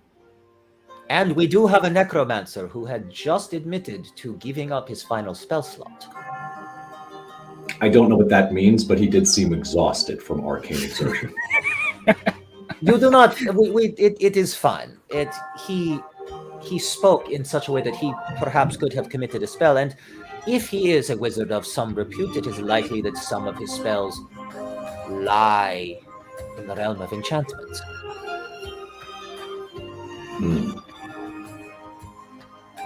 Yeah, it continues to seem that anyone, including the invited guests, could be responsible. Do you have any pre-existing relationships with the others that came with us? Only all what seem I have to been align, told by it seems. Norrutus. One more time. Only what I have been told by the groom. So you do not have a pre-existing professional or personal relationship with the satyr or the orc or the lovely lady who seems very persuasive. I don't know, Billy. Have I encountered any of them before in my criminal background? You've not? Okay. No, I do not. I overheard your experience with Norrutus being overthrowing someone of political nature, and while I can respect those endeavors, it doesn't help clear this up. However, if I'm going to throw my lot in with anyone, you seem the least problematic. I can at least count on you to be duplicitous and showman. It was said by a great pirate captain I met once that you can always trust a dishonest person to be dishonest. To be dishonest. They forget the other half of the quote because it's convenient. Very well. There's a significant amount of information that we need to find, but I do suggest that we, for his own protection, seclude Norrutus somewhere that he can't get out and cause trouble, but somewhere that he can't be, murdered, so that we stop looking. So then my next question is, do we want to leave him alone? No. Because well, do we trust anyone other than the two of us to stay with him? I mean, it'd be a lot easier if he were dead. No, that's impractical. At least you could ask him questions and expect a straight answer. Very well. Perhaps we can find a place that he can be locked and observed. Or he could just stay with us at all times. What do you think? Do you have ghosts that could watch him for us? Is that something you do? Perhaps, but locked and observed rooms are not a guarantee of safety. If we are trying to keep him alive and keep him safe, he should stay with us at all times. Very well. I do believe that we have significant information to gather from the others. However, I don't think it would be prudent to gather it from them while they play off the information given by others. The way we typically run these interrogations is to get information from individuals one at a time, see what the flaws are, see what the commonalities are, and determine who has the most to hide from there. That is time intensive, and we have a group of people outside, whether for ill or truthfully following their orders, are going to kill us if we attempt to leave. In the effort of furthering your trust with me, perhaps you should begin with me. You do know I have skills with the arcane and the world beyond. It is quite possible that I could take control of someone's mind and cause them to kill someone else. So, please, ask your questions of me so I may prove my innocence to you. Where were you at the time of the murder? I was in the dining hall. I With know. yourself, You were sitting with me. the larger orc, and the but you see, I can manipulate ghosts. You have seen me do it, and I will then mage hand. I will mage hand the murder weapon up, and then just like dance it around with my mage hand. I don't know that he will. How much does it weigh? The hand axe is it's 10-pound hand axe. Okay, then I won't with mage hand. I'll do it with unseen servant. Oh, I'm sorry. Actually, I apologize. 7 pounds. I have to be specific. Yes, it is. Yeah, it's higher than it 5. is. All right, I'll waste another spell slot the unseen servant does. Oh. I got a lot. It's fine. Yes, I've seen that particular trick. I know many that are capable of it. However, attacking with it, significantly less likely. Unless, of course, the entire murder is no, that's giving them too much credit with all the other sloppy details. You know what? Just a general question. Tanner, can you roll me a perception check real quick? Autumn, if you could roll me one too, that'd be fantastic. Okay. You said perception? Yep. Okay. Yeah. Mac died, but Mac will hopefully be back. I will send a message as this is going. Do you think you could bring Mac back to us? Do you have any great head? Hold on, wait. Ha! It didn't work. Oh, it did! Oh my God, you brought Mac back! Wow! Amazing! Autumn, you're so good at what you do. I am incredible! How do you do it? How do you do it? I rolled a 25. I mean, of course, I did it all on purpose. Yeah. Autumn, what did you roll on your perception check? 10. A 10? Autumn, you wouldn't hear it.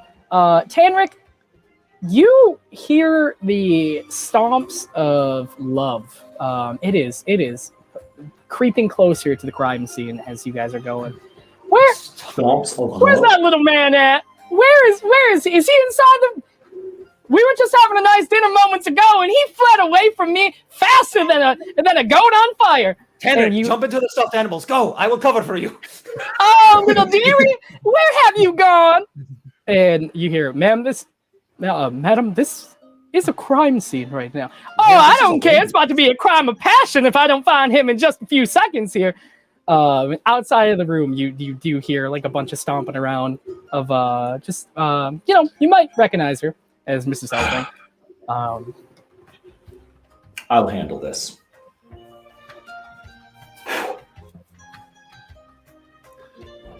I walk out of the Guidance to room just like swallow the mustache a little bit more. and I plant myself in front of her. Oh, my dear me! You do know how to get me going like a good old water hose in the middle of September. Woo! Madam Hellfang, I'm really glad to see you. I am glad to see you too, little man. And she puts her hand on your head, like. Cast charm person. Okay, all right. What's the wisdom save on it? Let's see. Un momento, por favor. 15. All right, let's do it. You see this lumbering lady, like go from like, oh, listen, I'm telling you what, I'll tell you so many things too. Just kind of like quiets a little bit. And what is there any orders you're giving her? Not orders. Madam Hellfang, I must rely on your stalwart and honorable nature. We find ourselves trapped in a machination so vile that I, with all of my not insurmountable and not inconsequential intellect, cannot possibly fathom all of the gears at play, and I need you. Could you please, Hang on, I need something for this. tell me who might want to harm young Eris? No, you know how to sweep a little young lady off of her feet so fast. She looks at you and she's kind of like getting the air off her face. Like you can tell she is sweating. She is I'm sorry, flushed. this is very important. Yes, she is like fan. She doesn't have a fancy one, so she's just like, but she looks at you and she goes, well, my little totem of love. I would say that multiple people would want to harm Eris. It's the easiest way to get to her father, Alwin, and it's Daddy's. Nope, I'm getting wrong voices. That would be Daddy's little girl. If there was anybody that wanted to harm Eris, I mean, I can name a few just in this little place we have right now. Could you? I would oh, be most blessed by definitely. your wisdom. Who? Oh, most definitely. Well, you'd have Hadrian. Is kind of there's something very odd going on between Hadrian and Alwin. I could never put a finger on it, but I'm just saying there's been some very odd moments of them with a lot of tension. And then there would be who else? I'm just trying to spill all the tea. tea. About punishing her father. Who do you think would want to do that? I mean, there would be a lot of people. It'd be very difficult to narrow down specifically, but I do know in this manner right now, I would say, I mean, the only one that I could think of out of everybody would, I mean, I don't know, because the rest of them are young little ladies, and Leland's been with the family forever. I can't specifically say anybody would go out of their way, but I could give you multiple reasons why they would go after to try to punish Alwin. I mean, Alwin Galarina, between me and you, little man, was a terror. I mean, the stuff that he had us do. I mean, could I ask you a couple of questions about that? Yeah. Oh, absolutely. What do you want to know? You are an incredibly formidable warrior. I can see it. Me, sugar. That's. I do have one swinging arm. It is rocking out of this town. There is no one here that I would worry about at all, really. Save you, if I had to defend myself. I am quite taken with your powers. I bet your reflexes. He grabs the nearest small objects and just tosses it to her lightly. What hand does she catch? She catches with her right hand. And is her hand gloved? Her hand is gloved. They are both gloved. Does the glove have any bloody residue on it whatsoever? Well, you have her Charmed, so I wouldn't say you'd have to roll for anything. Otto is tracking this as well. There is no blood residue on her gloves. Okay. Do they look similar to the gloves I saw? They are black. They are black gloves. Like they all black gloves kind of look a little similar, so it looks like black gloves. You can't really discern because it was kind of fuzzy. Okay. You can discern that they look very similar. That they could possibly be them. Quick. Your reflexes work really cat. You should see my reflexes elsewhere, little man. Oh, and once we have solved this murder, I have every intention of finding out. And she just gets real loud, real excited, kind of sits there for Which a minute, you could absolutely understand as my intense desire to solve it quickly and thoroughly. However, you yourself have done a lot of work for Alwin. Mm-hmm. Would you say any of it is so vile that you yourself would wish to see him dead? She takes her reproach back a little bit. She seems. You don't need an insight. She's under your charm right now. She seems like her face shows regret rather than wrath. She kind of like takes a second and is like, nothing that I would dare say to harm Alwin over. But I mean, when you live a life like mine, you never leave the mortal coil without a swath full of regrets. A life with no regret is a life that was not worth living. It had no lessons learned. You little poetry spewer. What you may have done. I only wonder if someone would think to look at you and think, this is a person I can frame for this because I know their secrets. You think someone would frame me? I do. I think. I'll rip their goddamn head off their shoulders. Who in the right mind would frame little Miss Hellfang? Someone, I don't know why or who, but I know how. I believe a ledger was found detailing the work that you, specifically by name, have performed. A ledger? Well, Kevin forgets the name of the city, but I say it. Archmore. And she kind of thinks back for a second. That Archmore was the name of the city that we read.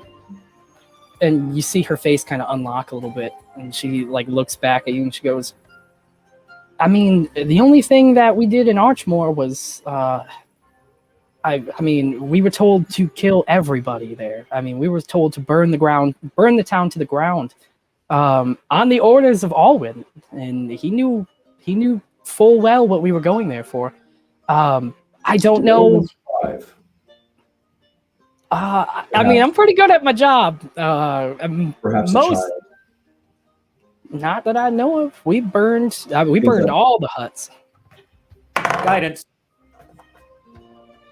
Oh, guidance? Yes, sir. Just keep the D4 out. And the 4. If I'm within 60 feet, you have a ghost. 16 and 7 is 23 and 3 is 26. She looks like she's telling the truth about this. Like, she looks like she thinks she killed everybody. And she looks back at you though, and she goes, It was on Mr. Alwin's orders that we were to kill and burn everything. And that was 20 years ago. However, it would supply significant motivation to see someone held responsible for it and everyone involved. This is why I suspect that someone may attempt to frame you in all of this, in addition to the very easy target of that idiot in there. Yeah, listen. I would tell you one thing. I know the big old dragonborn. If you don't mind my language, jackass is a little bit on the zany side, but you know he just seems like a lost boy, not like a. I don't know. She seems to have a soft spot for Norrutus. I also have my doubts, but judging on our previous interactions, he simply isn't intelligent enough to pull this off. Interrupted while this is happening, Tanric behind the big goblin lover is or not goblin. I'm sorry, Half-orc? orc lover. Yeah, yes. Okay, all right. Half-orc. Don't saddle me with that. I know you are getting the full. She is she is Martha Stewart, like fucking giant. She's jacked Martha Stewart. But behind Jack Martha Stewart is this like a meek little girl that is in a black dress, and she kind of pokes out from behind. Thea, and she looks at you and she goes, Mr. Tanric, do you mind if I talk to you for a moment about something? Grimeheddle, if it is to be using honorifics. My last name is Grimeheddle. My first name is Tanric. Mr. Grimeheddle, can I talk to you alone for a moment, if that's okay? Absolutely. Madam Helfang, I am going to find myself lessened in your absence. No! Your absence. But I do hope that we can continue this conversation and that you keep yourself safe and aware in these trying times. Oh, I will. I will break the skull of anybody that comes and tries to take me away from my little totem of love. And she pops her nose again, and she heads on back to the dining room. Like you see her swaying, like she is like full of energy right now. Leaves you and Thea, and Leland still guarding, like standing in front of the crime room door. So all right, I guess at this point I should maybe stealth because I'm still here. Exactly. That's what I was going to say. He's in the other room and wasn't visibly present. Mm-hmm. Absolutely, that's completely fine. Cool. Autumn, can you roll? Are you guys going back into the room with Autumn, or is Autumn walking? I am in the room where Eris was. That is where I met Helfang. He's still in Eris's room. Yeah. Okay. Helfang was coming from the hallway, so you guys were in the she walked through the hallway. She was coming down to Eris's room because Eris's room has a door that connects to the outside. Okay, so I will step back into Eris's room enough to converse with Thea, giving her the privacy that she. Yeah. Okay. Autumn, you're stealthing in Eris's room right now? I mean, that seems like what I should do, but I did not roll high enough to actually do it, and I'm not an idiot, so I'll leave. Norrutus is in there as well. Yeah, Norrutus. I will take Norrutus out. Yeah. Okay. He makes his way back in there with you. But first, Thea did see you kind of try to hide behind some like books for a second, and then not do that successfully, and then walk out of the room with Norrutus. So she's a little I will attempt to cover for him, looking at him and shaking my head. I don't know why you are incessantly dramatic, but this doesn't all need to be a performance, right? Life is a performance, my friend. I'm just trying to keep things light, and then I will take Norrutus and go. Okay. Oh, I thought I should. She looks to make sure the door is shut. I thought I'd tell you something. That somebody told me not to tell you. Have we met? I'm so sorry. Could you? Oh yeah, I'm Thea. I'm Thea Darkdraft. I'm a childhood friend of Eris Galarina. Oh, one of the ones that went to school with her, right? Yes. You were invited for her half, not ours. Yes. I was one of Eris's friends. Very well, very well. I shouldn't say it because the lady in the red dress told me not to tell anybody about it, but I feel like this is very crucial information to what I saw the bigger half orc lady, not the one that just left, the other one, go into Eris's room after Eris, when I was leaving the bathroom. Do you mean that room right there? The bathroom across the hall? No, he points to Eris's room. Yes. Yep. Yes. You saw what's her name? Rix. Rix? Yeah. Yes, Rix. That's who it was. What was Rix wearing? The dress that they're in? Eris was wearing. Yeah, she was wearing the dress that she had. Not Eris. Rix. Rix. It's a very good question. Let me figure that out really quickly. Hang on. Rix was wearing. Anna is muted. There we go. I can tell you. I would love that. So she's wearing like this kind of like halter top long sleeve. So kind of very similar to the shirt that I'm wearing right now. Wow, what a coincidence. She's wearing like nicer like dress pants. So very much not like a dress, but like almost like, yeah, like power suit, not really. Yeah. But still very nice, fancy clothes, but yeah. She was wearing what I just said moments ago. I see. Was she alone? Yeah, yes. I believe I was in the bathroom right before that, and I seen, as I was leaving the bathroom, that was the only person I seen. I seen Eris go into her room, and then I seen Rix go right back, like after her, after it happened. She seems a little like scared and like kind of like losing details. It's okay. It's okay. Is she gonna get me? I just need details. Well, no, obviously not. I mean, you've already told Miss Emerald. Yes. Yeah, she did, but she told me not to tell anybody. Well, as a collector of information, she is a person whose first instance is to isolate the information so that it can remain valuable without being diluted or affected by interested parties. So I can understand why she might say that. But you can take a deep breath, because now two very capable people understand that you feel afraid. Now, it is important that you give me as many details as you can. What state of mind did Rix appear in when she entered the room? Did she close the door to this room behind her? Yeah, she did close the door. It looks like I didn't see her come out, but I seen her go in. She looked fine. She just looked like she was on a mission. She looked like she seemed calm and calm in demeanor. She just walked right into the room. Interesting. I would like the insight at some point to see if I feel like I'm being maneuvered. Roll an insight check. We didn't start with any inspiration points, did we? We did not. Damn it! What? And I didn't earn any for taking one for the team with... No, no, you earned a companion. You earned a... That was the goal. You know what? I shall call my inspiration. I don't need it. So insight 25. 25. You looking at her, you notice that she seems like you can't tell what is going on. You can tell that she's like telling you this story. She seems very fearful and like very scared. In all sincerity, like she actually seems very scared.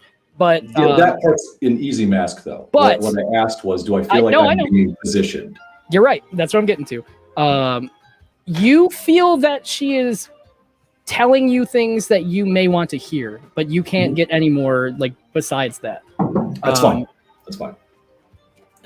So it seems there's an element of performative to it. Slightly, yeah. Okay. There does seem, but you can't tell like in what way, like why or anything about it. Sure.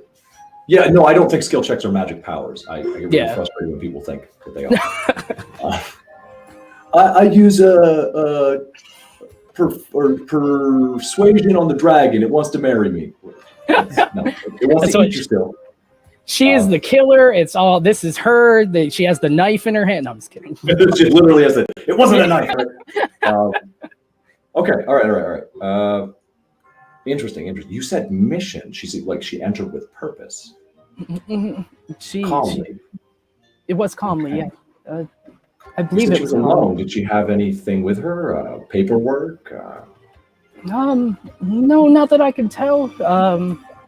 She was brandishing a weapon at her side, but that's all I seen. That's relevant detail, don't you think? What I'm was it? sorry, I'm not very good at this. I've never seen this happen before. My apologies. My humblest apologies. No, I'm sorry. Spent too much time in the underbelly of the world. I'm so sorry. I probably should have just stayed quiet. Who are your friends that you trust that you will feel most comfortable in the presence of, since you feel that you are in danger? Moonwalker, and it was Eris recently. Moonwalker. She's the Goliath. The Goliath young woman. Oh, she's unfortunately inebriated right now. Is there anyone else that you feel safe with? I did feel safe around the Emerald Lady. And Leland is pretty cool sometimes. Yes, as much as I'd like to state otherwise, he's quite capable, rather intelligent. Really chaps my ass to admit it. You hear, boom, check these thighs out. And they're down the hall. Like, you notice he's just like looking in the reflection in the mirror, like sapping his thighs. Damn that man, he does have nice thighs. Yes. No, Yes, I do. Anyway. Interesting. A hand axe, you say? Yeah, she had two of them on her hilt, but she had one in her hand when she was entering the room. Like, not out, but like her hand was on the This axe. must be terribly difficult for someone who what was it you studied in school? Oh, I studied arcane. Arcane. She seems like she's caught off guard by your questioning, but I studied arcane studies. I studied magic. Why would you ask such a thing? Well, our life experiences what prepares us for these incredibly acutely difficult times. I myself find myself constantly talking to murderers and duplicitous do-good. It would seem that they were doing good, but they're in fact not. It's quite difficult at times for me to connect with someone on an emotional level, which is why what I'm feeling from Miss Hellfang is just overwhelming my senses. And I was trying to acknowledge that you're coming from a difficult place. Yeah, I'm sorry. I'm not all here right now. It's just everything. Losing a friend can be very difficult. Yeah, quite. Where are you from? You look different than the others. They're all these magnificent, fantastical creatures, and you seem so unassuming and quaint. Yeah, I'm from Thrallmont, south of Thrallmont, where we all went to school together. I grew up around that area. Well, she said she grew up around that area. I was going to say a 16 to see if she's being honest about where she came from, or it elicits some reaction. You can tell she took a little longer on her answer than she previously would have. I smell a trail. All right. To you, and your experience with this family, Yes. what do you think we should do next? We'll track you until we offer someone up as a murderer, and whoever gave the code word, who was definitely not Alwin, somehow communicates it to the rest for us to stand down. Or perhaps we were never meant to leave to begin with. An interesting thought. What would you think we should do? As an intellectual. I'm not a detective, sir. I don't know if any of my thoughts would be important here. No, but as a astute intellectual, taught to study patterns and their application to the universe, I thought you might have some inkling. I don't. I mean, I'm not 100% sure, but maybe. Maybe question the lady that went into the room. That would be, if I had to pick a next step, I think that would be the one that I would do. clearly. I guess I asked, what do you think the resolution is? Maybe we give her I'm not really good at punishing people. Maybe we give her a talking to, or we Killing your friend. I know I don't. She looks very meek about her. We This kill is her the too? reaction I was looking for. So I'm trying to see how legitimate or feigned this is. I'm a little meek person. Oh my god! All right, this is what I'm built for, but only a dirty 20.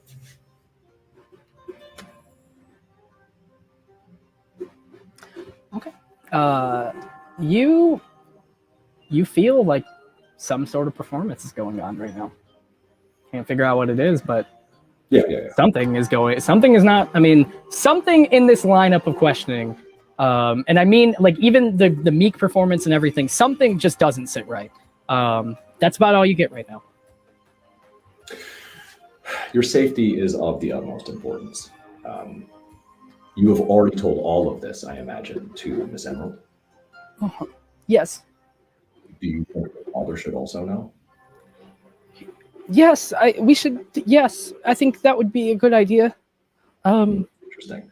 Okay. We do have a formal investigation going on, as I am peripherally associated with law enforcement. Oh, thank God. I do think, however, that you should attach yourself to the hip of Miss Emerald, and as panic seizes you, you should seek her counsel and her guidance. Try to remain calm. Do you understand? Yes, I do. If you have a killer and are missed, they will sense your panic. and What? focus on you. They'll focus on me, and she fucking bolts towards where she last seen Emerald. She is like, And I'll watch her go. she is horrified. She runs past Leland as he's still looking in the mirror, like smacking his calves. And down goes Emerald. Down goes Emerald. Yeah, I'm not Emerald. She goes down towards Emerald. I mean, I'm so sorry. Better wordage. And Emerald's dead. Bodies dropping left and right. You did notice one thing before Emerald left, though, while she was putting her hands to her face. She did have a nice shiny ring, like not on a wedding finger, but she did have a ring on. That's something that didn't catch your eye the last time.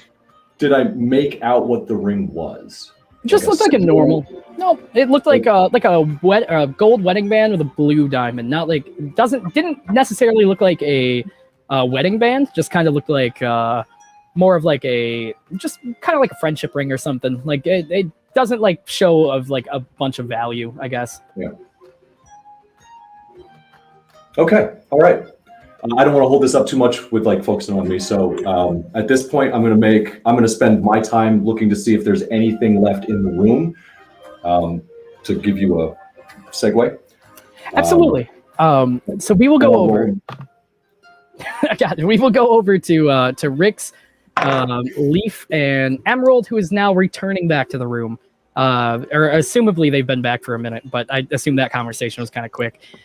Emerald, you walk back into Rick's and Leaf, and you guys are all sitting in the bedroom together. As soon as getting back, I immediately lock the door and say, Rix, may I, do you mind if I use this voice? It's a little bit more comfortable for me. It's my natural one. Yeah. You can do whatever you want. May I see your hands, please? Yeah.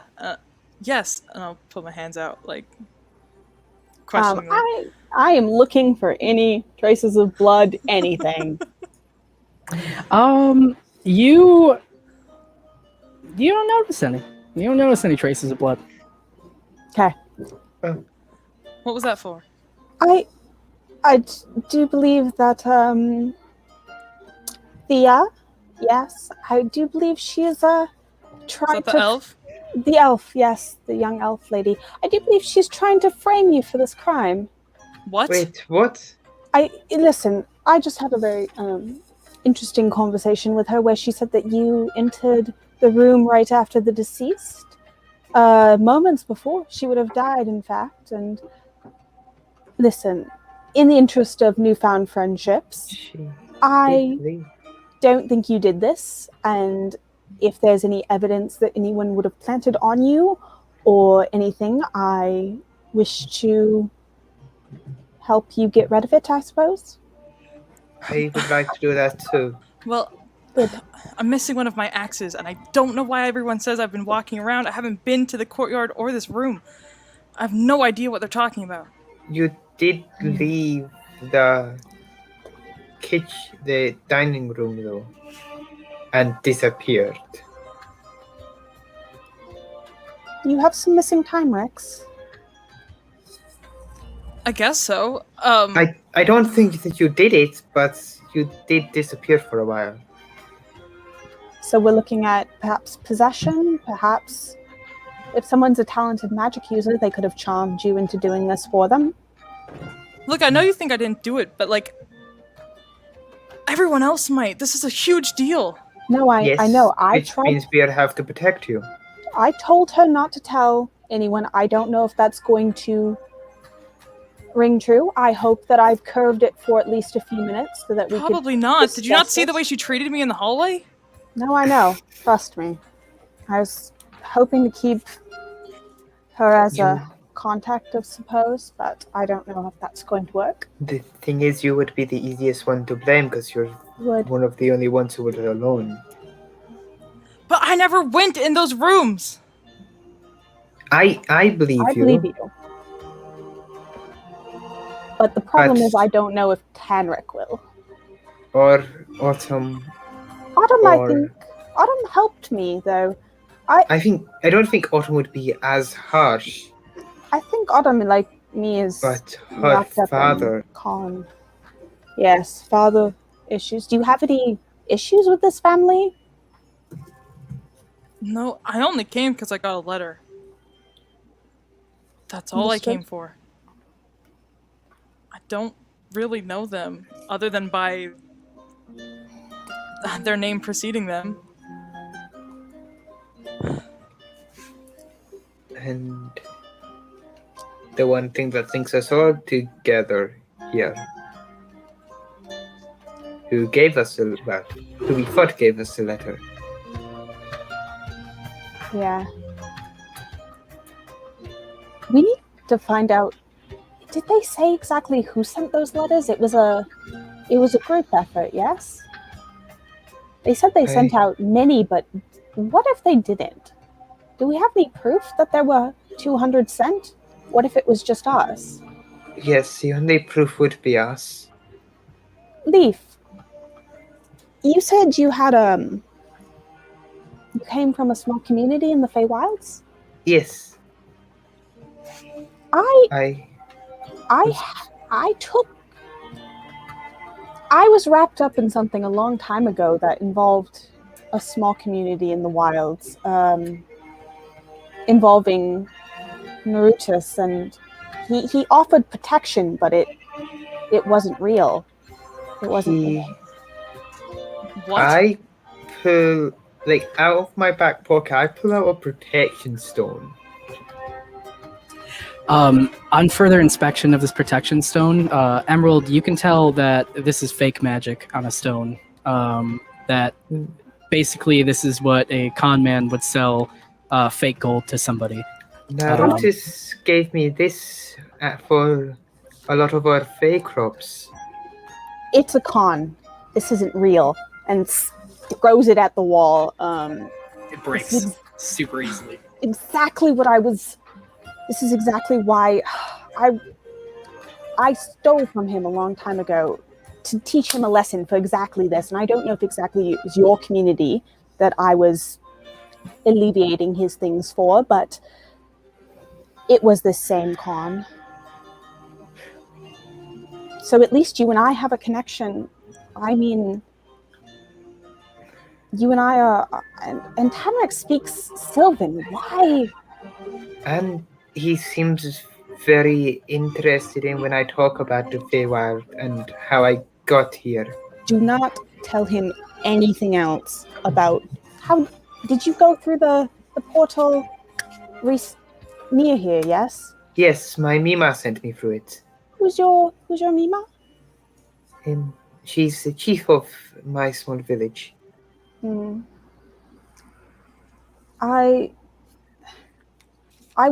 work with the city of Do you know the city of Aurelian? Here has. You, Leaf, you just recently came to to this plane.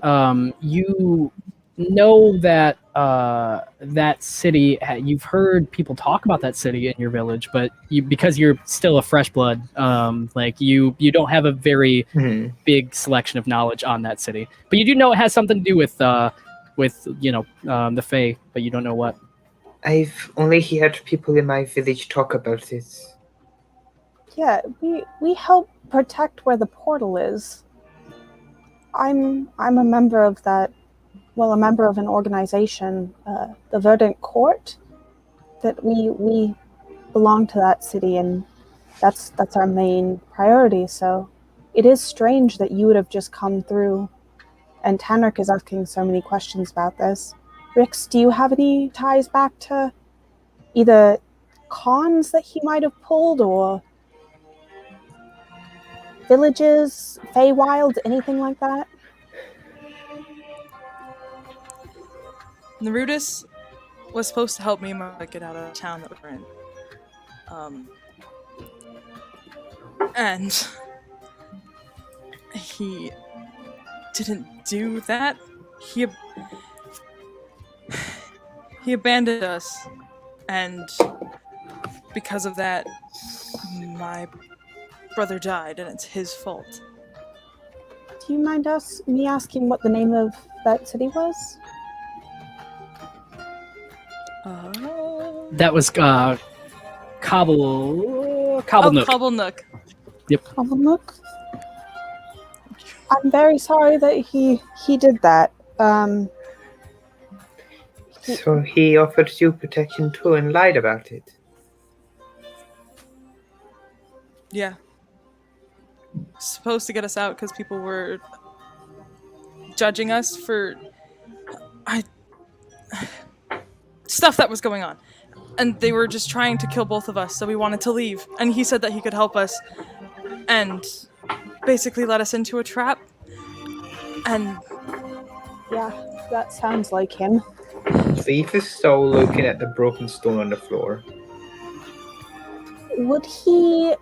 Oh, God damn it. Would he have any vested interest in turning you in or getting you arrested? We know someone's trying to frame you now. I have no idea. I think we need to be... None of us should be questioned alone, yes? We all know things about each other now, but we need to stick together. None of you are associated with the Eight or the Kingdom of Thralmont, are you? I'm not. No. All right.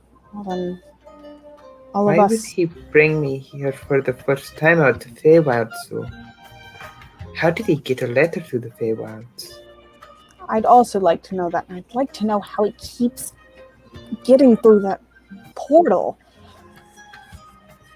and how many people he's told about it. My Mima is the only one that can open it in our village.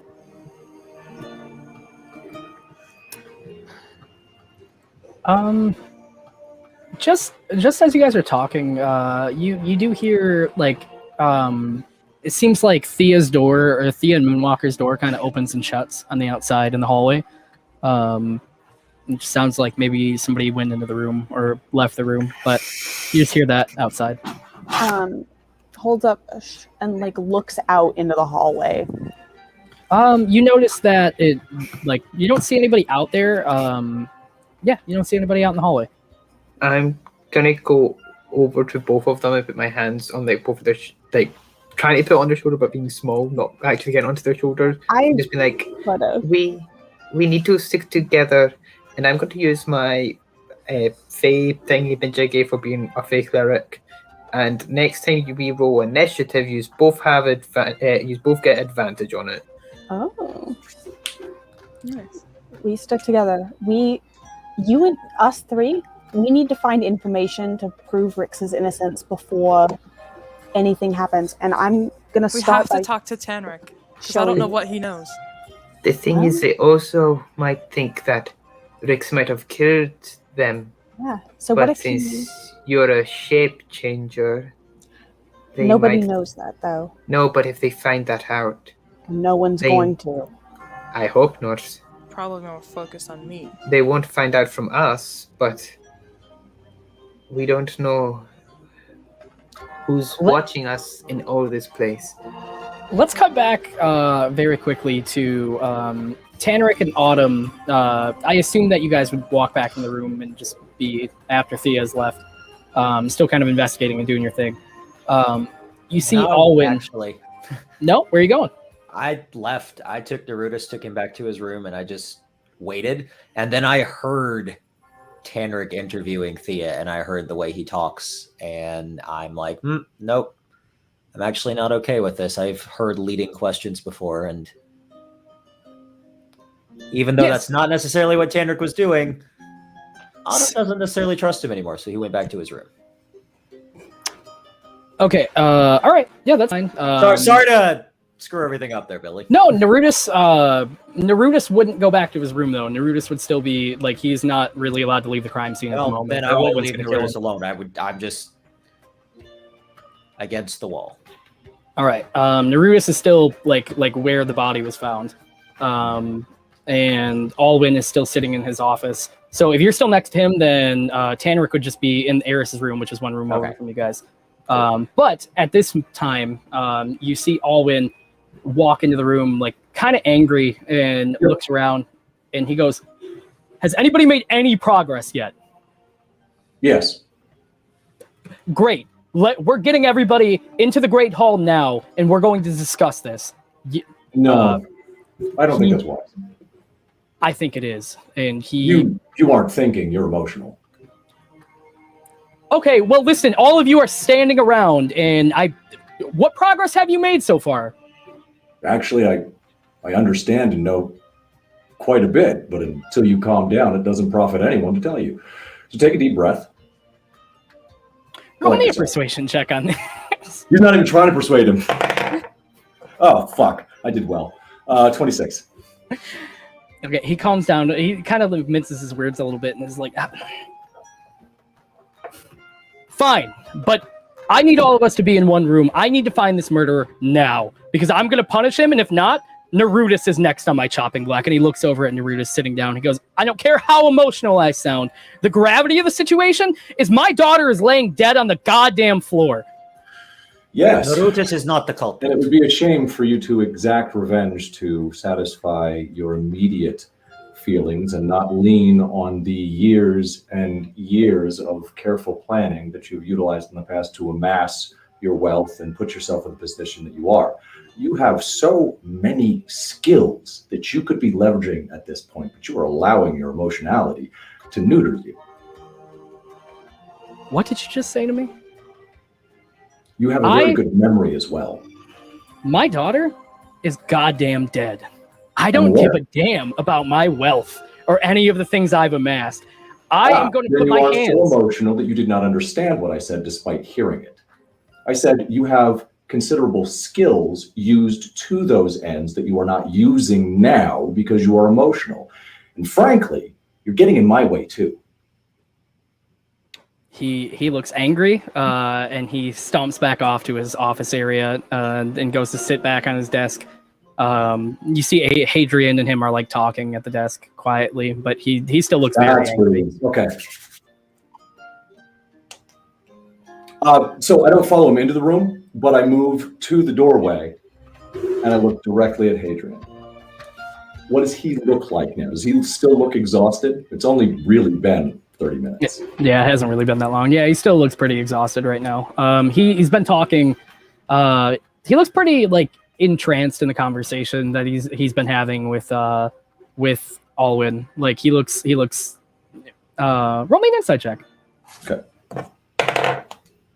14 plus 7 is 21. He looks like he kind of like a. you know the jitters you get when you go on a first date with somebody and you are like, he looks like he has the first date jitters as he's talking to Alwin. And he is like very entranced in the conversation, no matter what the conversation is. He doesn't look like he's necessarily super listening. He just looks like he's enjoying the view. I ship it.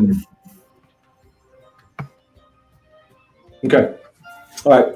I will briefly pull the black book standing in the doorway out, open it up, look at it, look at the two of them, letting my gaze drop on Alwin and Hadrian long enough to be seen, close it, put it back, and see if either of them react. That book! Where did you get that? Evidence. That's not evidence in my goddamn manor. Give it back to me now. You may feel free to remove it from my body, but I will warn you that would be really unfortunate. You're right. You unfortunately will end up in 2 pieces if you do not give me that goddamn book back right now. This is not posturing. This is a key piece of the information for who killed your daughter, why they're attempting to frame not 1, but 3 other individuals, and why one of them may be sitting in the room as we speak. You're all victims here. He looks at you and like the fucking fire is coming out. I already know what's in there, and I toss him the book. He takes the book back and he looks at you and he goes, How do you know what makes you think that I don't think you're the killer? And what gives you the goddamn right to start digging through my business affairs? That's none of your concern. That has nothing to do with the murder. 1, you don't know that. Emotional, again. You're smarter than this. 2, you said find out who killed my daughter, so that makes it my business. 3, it's my profession. I'm the best equipped to do it. I'm just really short on patience when dealing with overly emotional individuals who present themselves as obstacles when they're convinced of the solution. 3, everything I said was true. He looks at you in the face like he is red. Hadrian. What does he do? He's not doing anything ever since you handed him the book. He's not like, he looks like he's getting ready to pounce on you though. Okay, that's what I'm talking about. He's got the book in his hand, but he does not seem mollified. He doesn't nod at the book. He's not like going crazy about it. He looks like he's mad that you know the information, but it also is kind of like Galarina stuff. A lot of people know what the Galarina family does, like whether or not it's like all of their actions are known. The Galarina family is like notably a shady family that has earned their. He looks mad, but he doesn't look like he's gonna. Like he's mad. That's what I mean. His mad hasn't gone away, despite the fact that he has the physical thing that he demanded. Yes, he's still pretty angry. He's more angry at the way you're talking to him right now than he is at the like. That is the anger he's feeling. He's not feeling like yeah, you gave him the book back, but like, I mean, Tanric has been like saying some shit to him that has been making him pretty upset based on this conversation. But while that is going on, Hadrian like kind of chimes in and like puts his hand on his side and says, "Oh, hey, Alwin, it's not worth it." And and Alwin looks back and he goes, "You're lucky. Do your job, and let's figure out who killed my daughter, and let it end, and we can all go home." And he kind of just angrily turns back. I start walking away before he's done. I'm gonna go. I write something down and I start walking away. I'm actually gonna go looking for Emerald. Oh! Are you looking for Emerald? Yeah. Yeah. You walk out. Where are you guys heading back to the crime scene, or are you guys still in your rooms? I was gonna head back to the crime scene because that's what I said. All right, yeah. Emerald's going wherever the other two are. Okay. I didn't know. That's what I assumed that from the last all I conversation. said was we can run into each other, but all I said was we need to go talk to Tanric because I don't know what he knows, and then I would assume I'd leave, so we can run into each other wherever. Okay. I would assume if he's trying to leave. Just in the hallway. Yeah. I mean, I would have left probably at the beginning of that conversation. So. Perfect. Yeah, you see So we Emerald run into in the hallway. So this would probably happen a little bit before Tanric left. Mm-hmm. Yeah. Okay. Rock on. So where are all of you guys at? Where are you running into each other at? In the hall, like in the hallway outside the crime scene, or in the middle where the maybe probably in between the crime scene and the Great Hall? bedrooms. the Great Hall? Okay. Yeah. I would assume so. Okay. Then you four, I assume Tanric is still like he just probably finished that conversation and he's kind of still in that area. Whether you want to head that way, Tanric, back to where everybody's at or not. I do want what I'm about to say to happen before Tanric comes out. Like, Right. He said that, so Yeah, I'm waiting definitely. until that Yep. resolves before I come out. That's A-okay. Go ahead. Oh. Autumn, how goes it with the crime scene? I'm going to just walk by. Oh, it's fine. And then I'm going to lean in and I'm going to whisper. Evidence points to you, Rex, but I don't believe it was you. When Tanric interviews you, be very careful. He has a habit of telling you how you feel. Turns back.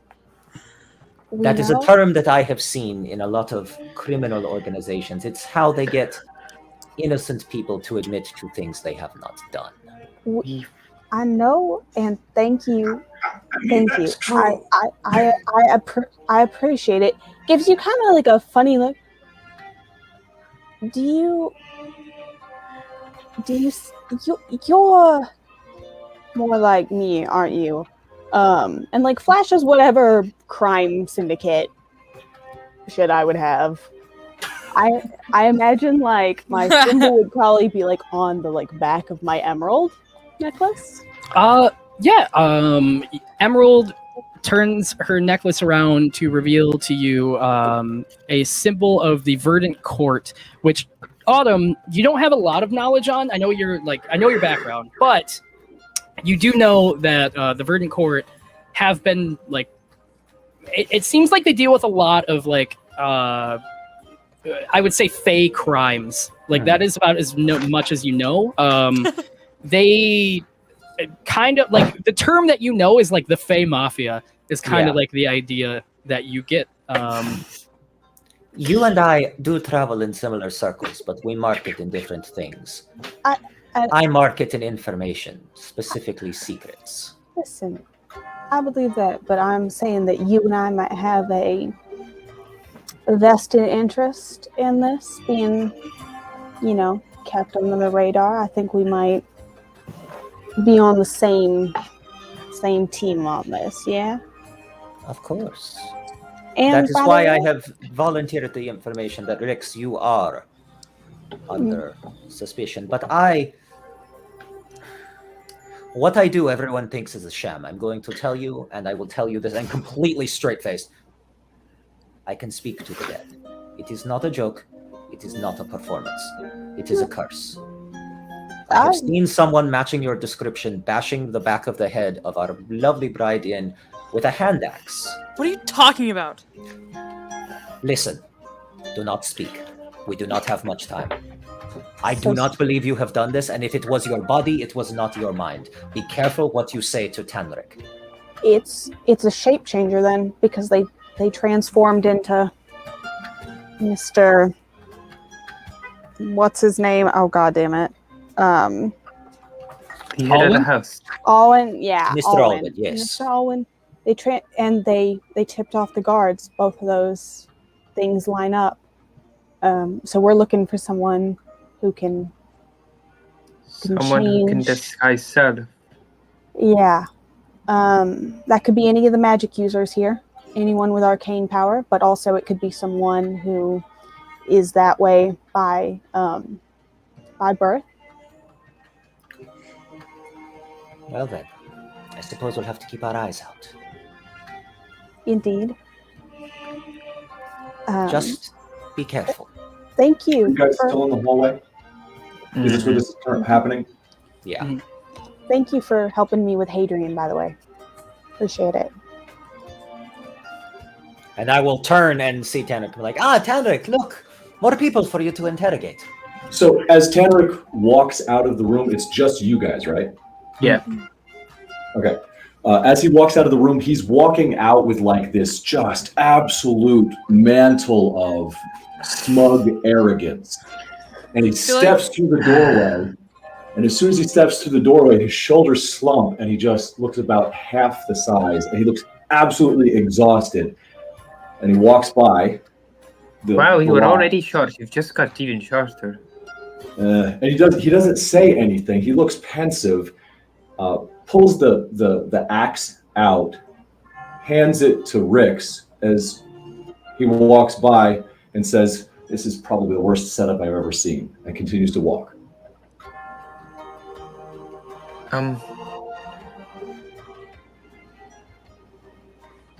What? I guess you're smarter. You're smarter than I gave you initial credit for. He's halfway down back towards the dining hall. Just as He's muttering to himself. He's like looking angrily at some papers. Does this mean he doesn't think Rix has done it? It doesn't mean anything. Do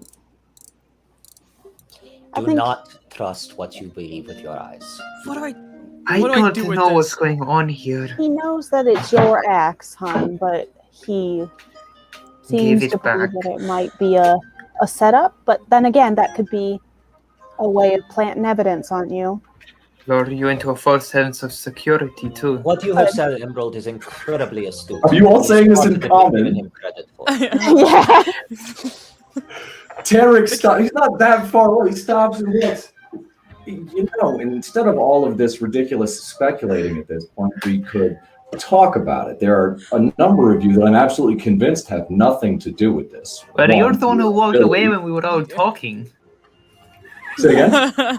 You're the one who walked away. Passive perception is higher than your active perception. You walked away when we were talking. Yes, I asked. Were you having it all in common? He's not that far down the hallway. Yeah. You made no I am saying intent, this to you. Tanric, that you wanted to even remotely Talk talk about to any this. of us.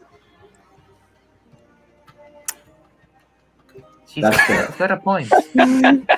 We're all just sitting here talking. We're not excluding you from the conversation. Tanric, That's fair.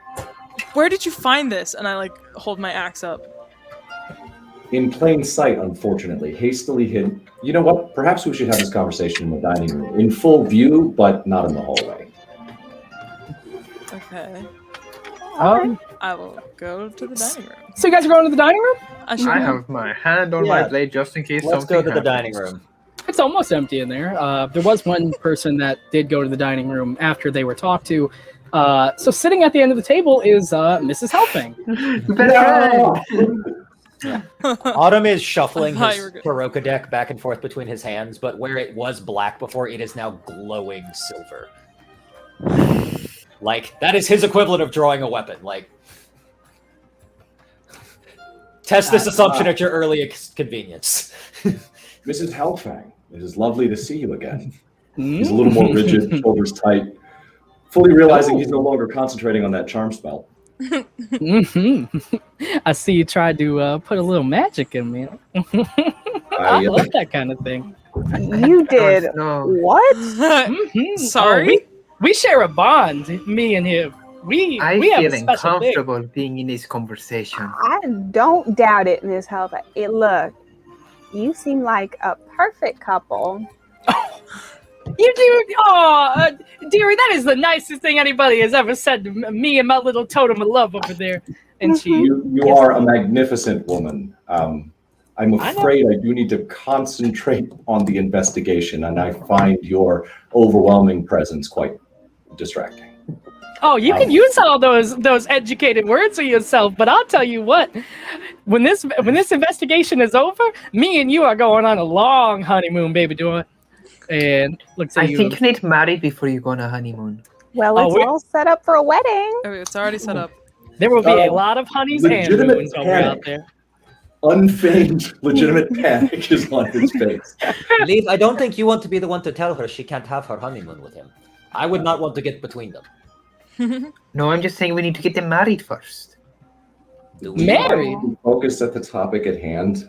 We have a murder to solve. And a marriage to plan. No reason they cannot go hand in hand. Exactly. They already have. It's already happened.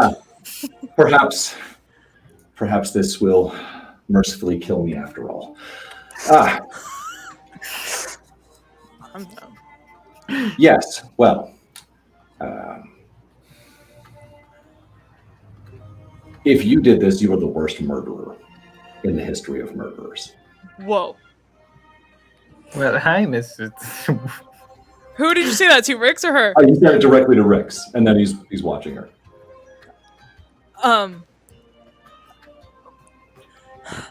I've never even been in that room, Tanric, I promise.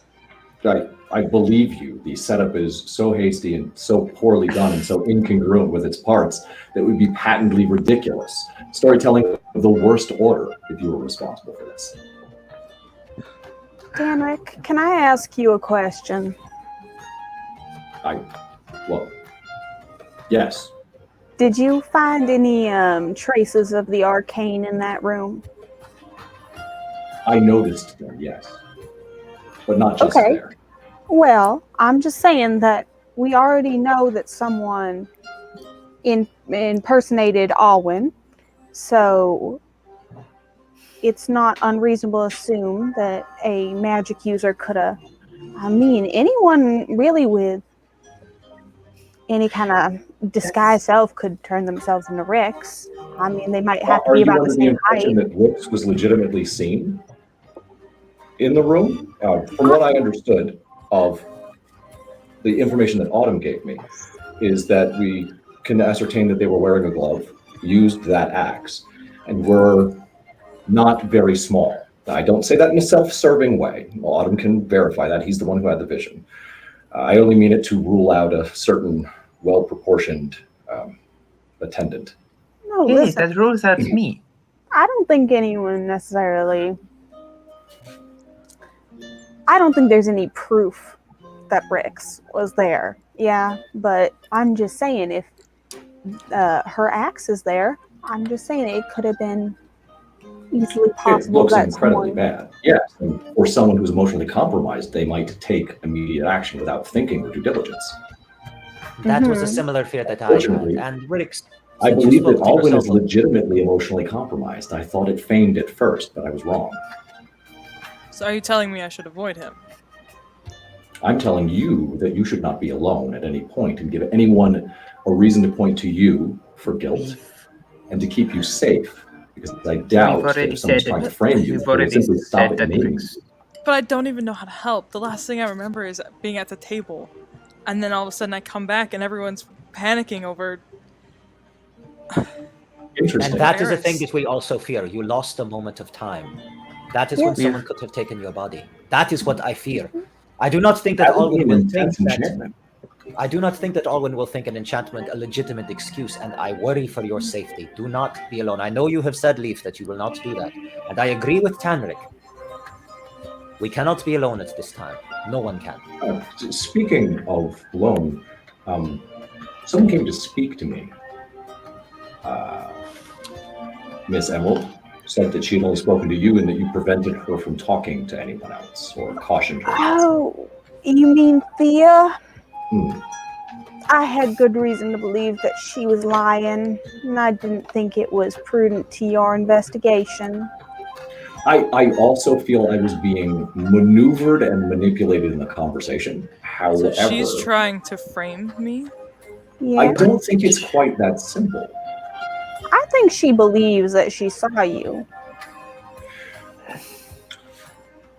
I may have a different opinion, but I don't have any proof, only a gut feeling, and that is an idiotic thing to act on. She's quite small, though. Would she be able to do that much damage? With a hand axe, it took 5 strokes. But it was blunt force. She didn't use the sharp end of it. There are details that I have that I wish to share and provide whatever assurances I need to so that you can take the information and make use of it. I fear that I have laid my hand to the point where I might be suspected by the individuals actually responsible, and I might not survive this event. Well, that means you can't be alone either. We're all have to stick together, I think. However, or if we use if I am a target, I don't mean to distract from getting the information out there, because the point is get all the information to the people who can use it.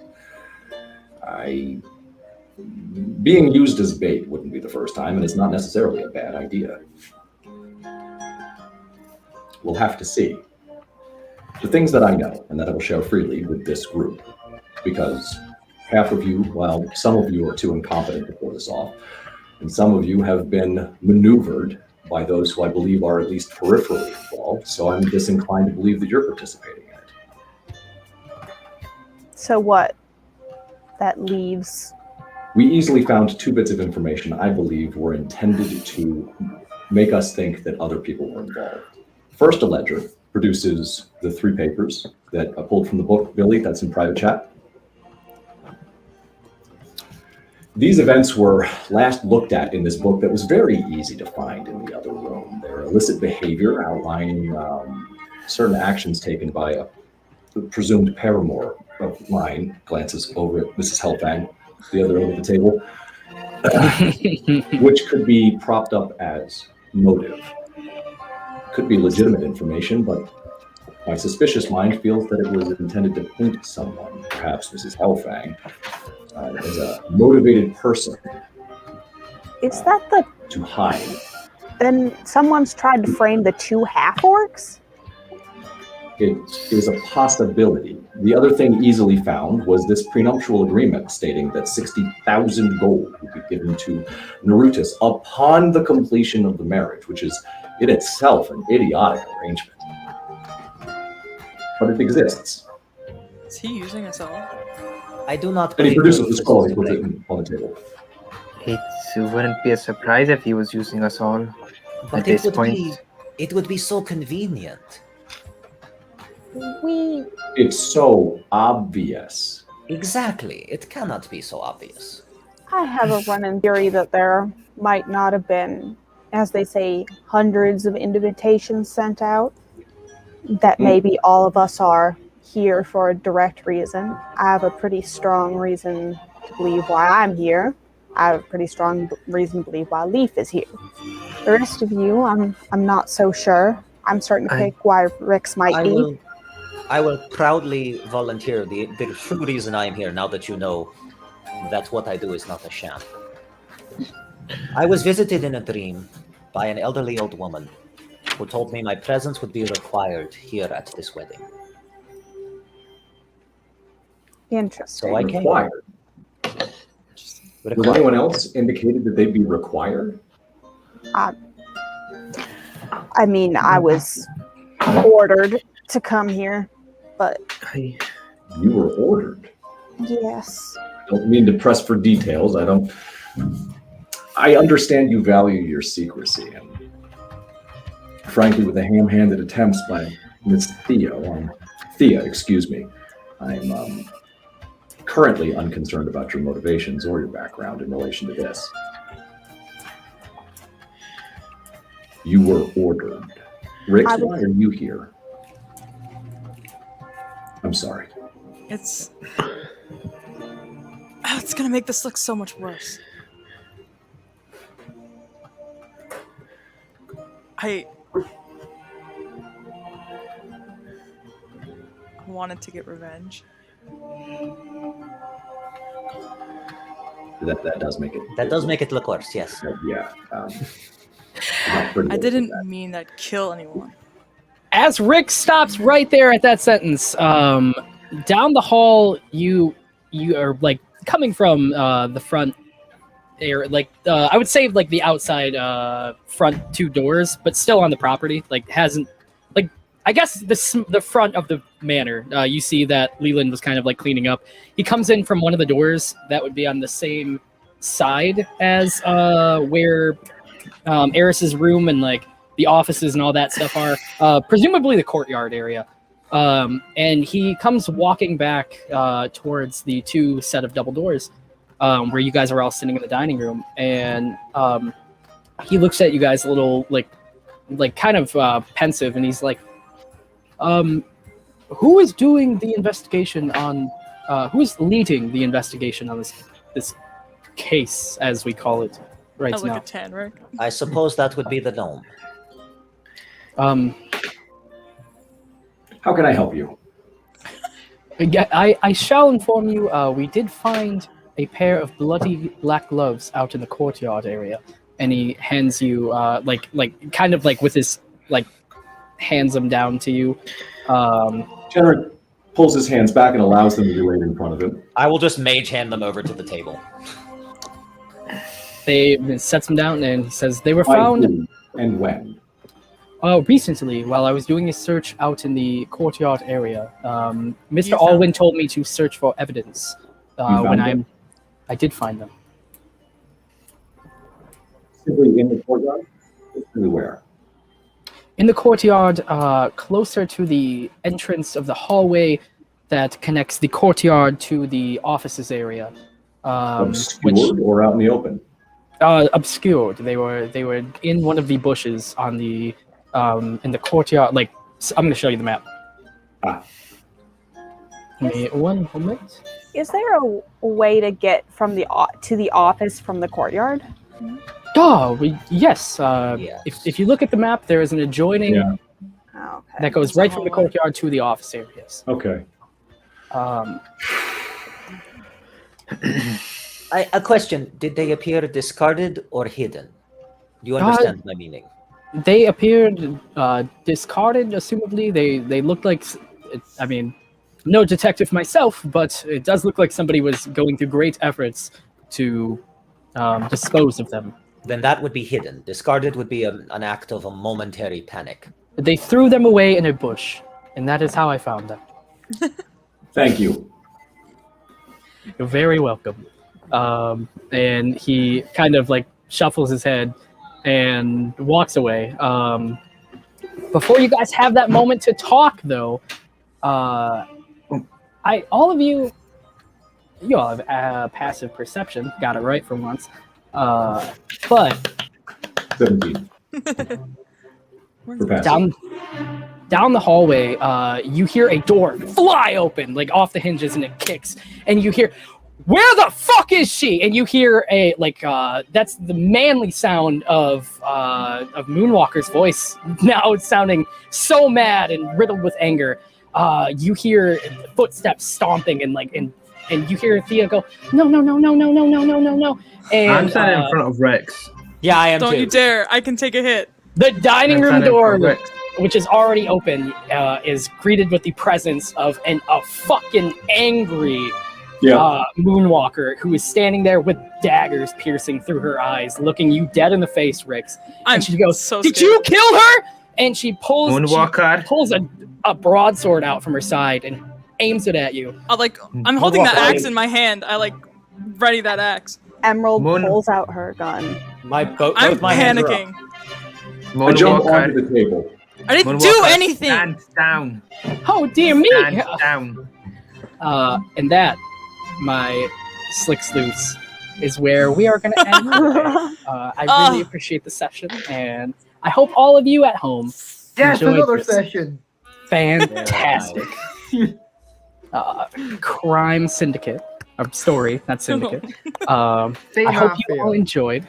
And if you do check us out on all of our links and have a good time watching the feedback from all the cool stuff we're about to put out for it. But also, if you guys do get a chance, we are going to be live on TikTok for the next half hour talking about the episode. So if you do get a chance to jump on there, join me and I'll tell you about all the cool stuff that we went through, or just drop in to hang out. But I hope that all of you awesome people enjoyed yourselves in this great session. I hope you had a good time, and thank you all for playing. We'll see you on the next episode. Love you. Thank you. Good night. Take care. See you guys next time. Thank you for sticking with us.